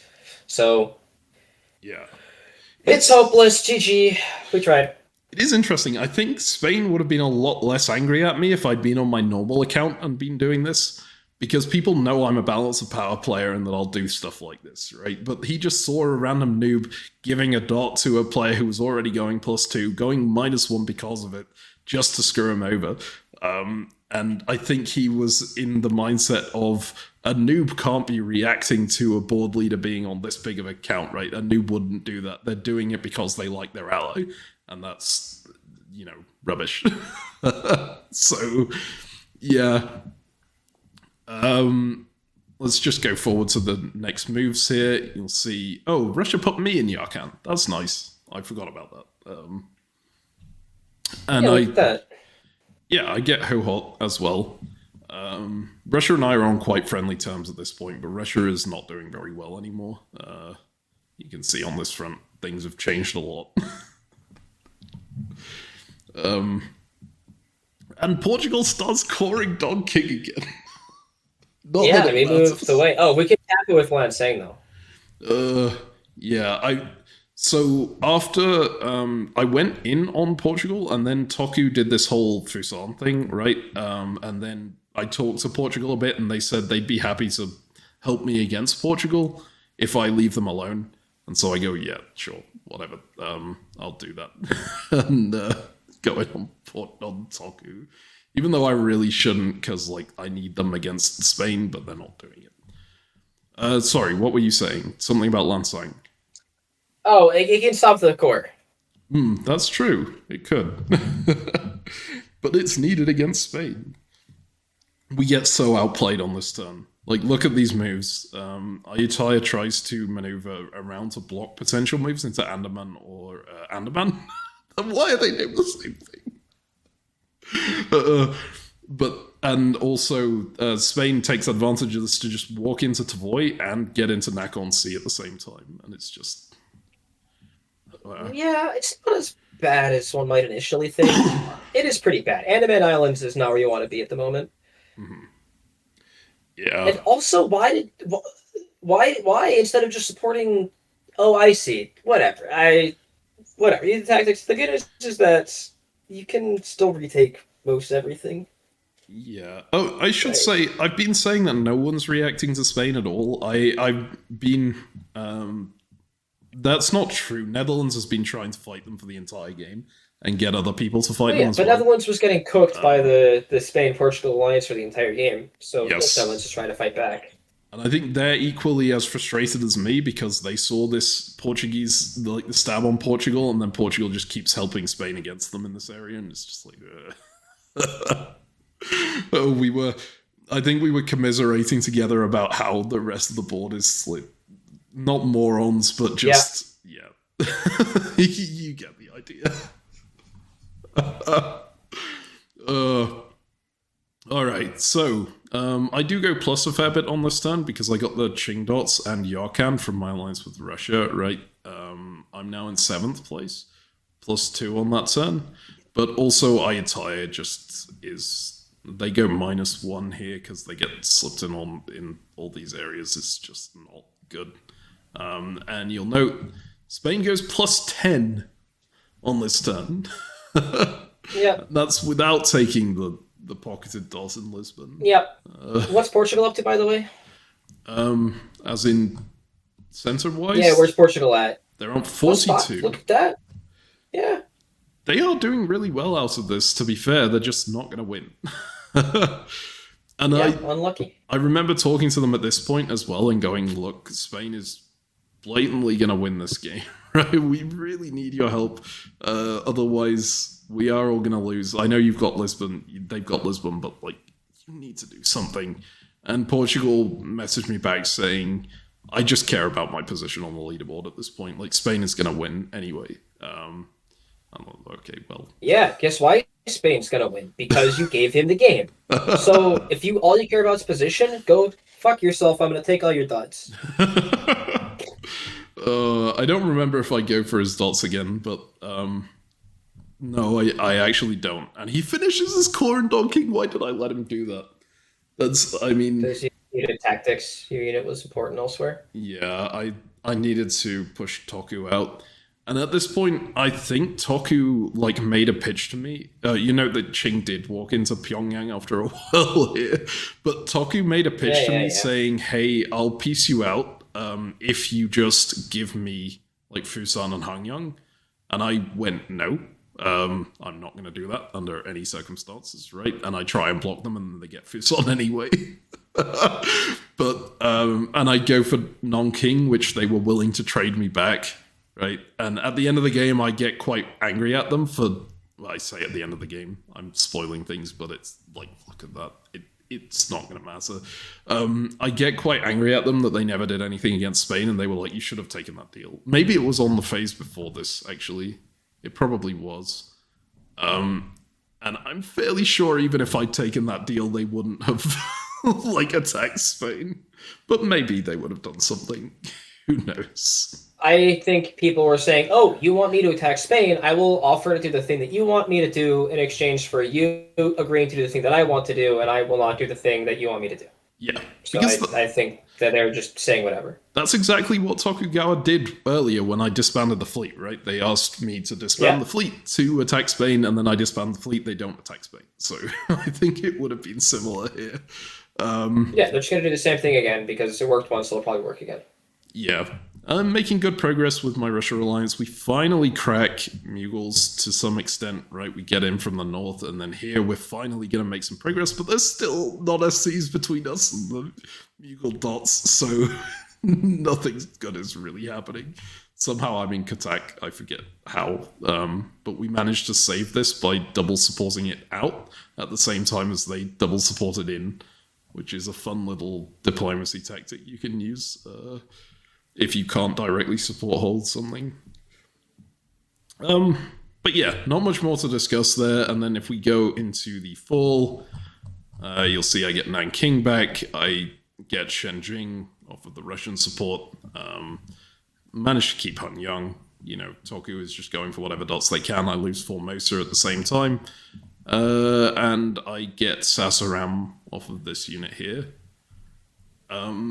And unfortunately, or fortunately, if you're Ezio and want to finish this commentary, that is the end of the game. Because Spain gets up to 71 on this turn. And they do take the Portuguese capital at the end of the game as well. Hey, Portugal finished third. Whoa! I finished in 7th. I'm pretty proud of that placement given the... I mean... I think I could have done better, but I think this was a pretty decent Ming position, and if the game hadn't ended as soon as it did, right, I think you can push a decent amount more with this.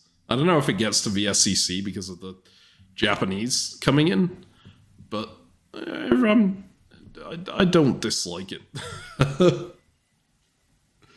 Yeah, I mean, look, Ming is an annoying country to play. Ultimately, your game was completely irrelevant. Nothing that mattered, nothing that happened in this area of the world had any relevance on what happened. Because Spain won. And this is a fundamental problem that the variant has.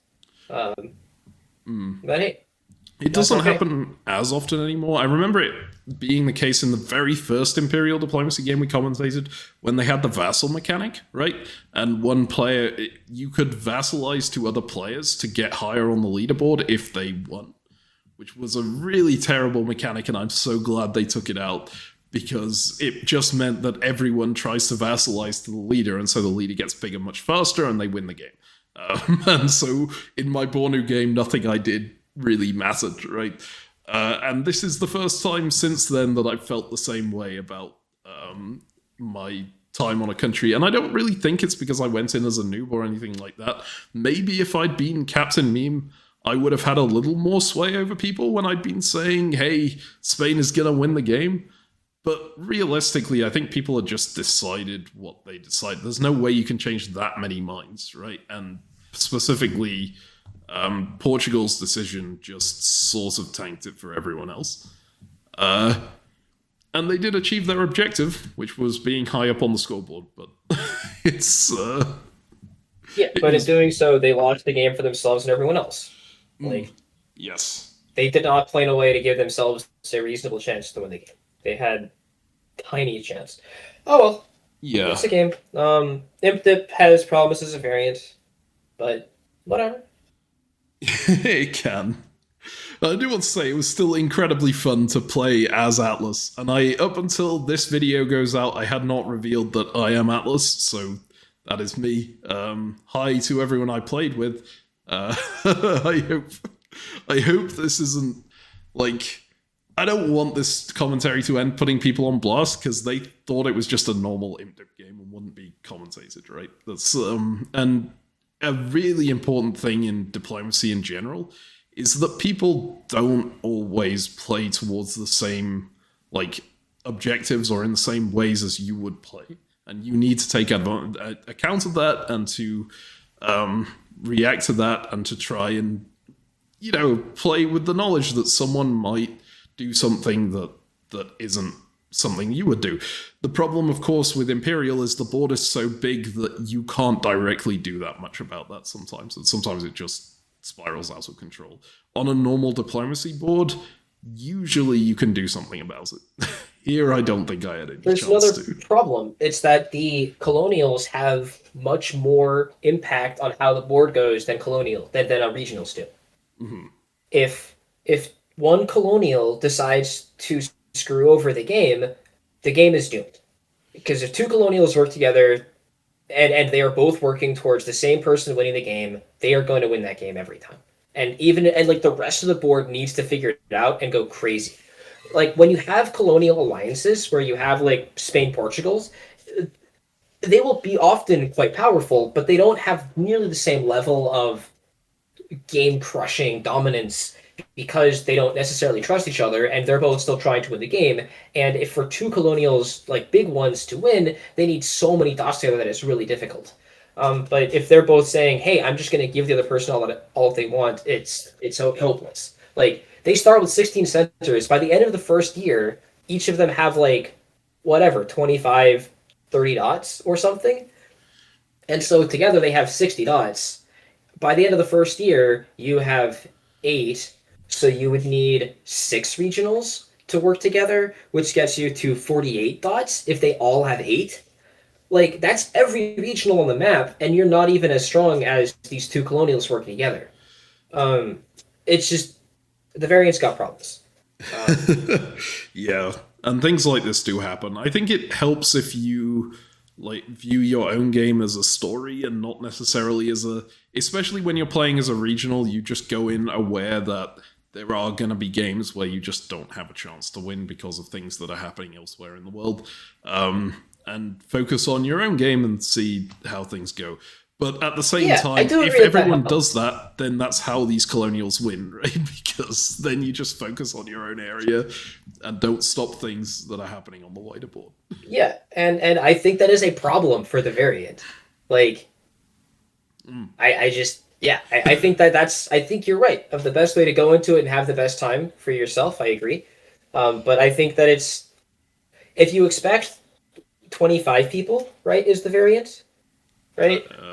And so if there are 25 people who are going to be in this game, and if 2 people can work together to then just like control it and end it, that's problematic. Whatever. I do also want to say something that I haven't said that much here. This Spain played a blinder of a game. This was Inc, I think, who is a very good Imperial Diplomacy player. And like outside of that bit where it was Inc, INQ. Outside of that bit where he got a bit mad at me for giving the Ava dot over, which I think is kind of reasonable if he thought that I was just doing it because I liked Ayutthaya, which I think he did. In fact, I think I may have outright said that was the reason that I did it, which it was probably, even though it wasn't. But outside of that moment where he got a bit mad at me, his press was absolutely immaculate to me, and I'm assuming it was as immaculate to everyone else, which is exactly why he got into this position. It's very easy to say that 2 colonials can run the board together, right, which they can, but they do also have to be quite good at the game, and this, like, Inc played a masterclass of a game here. This is a beautiful Spain game, and managing to solo by 1947... This is, in 5 years, absolutely absurd. Well done to him. Yeah, and not even like just barely crossing, right? How many dots did he end on? 72 out of 64 needed. 116.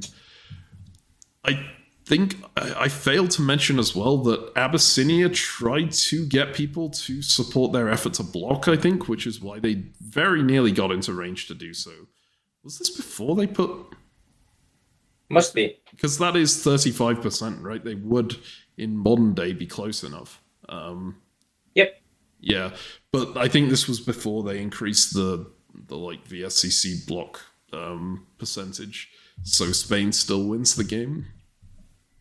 But yeah, so well done. Well done, Inc. Congratulations. And also, thank you to everyone who played the game with me. And also, especially everyone who taught the noob how to play. Like, people like Ayutthaya, people like Ching, Russia, like, everyone around me was really nice to me whenever I was being a noob at Discord, right? And that's a really nice thing to see from a community.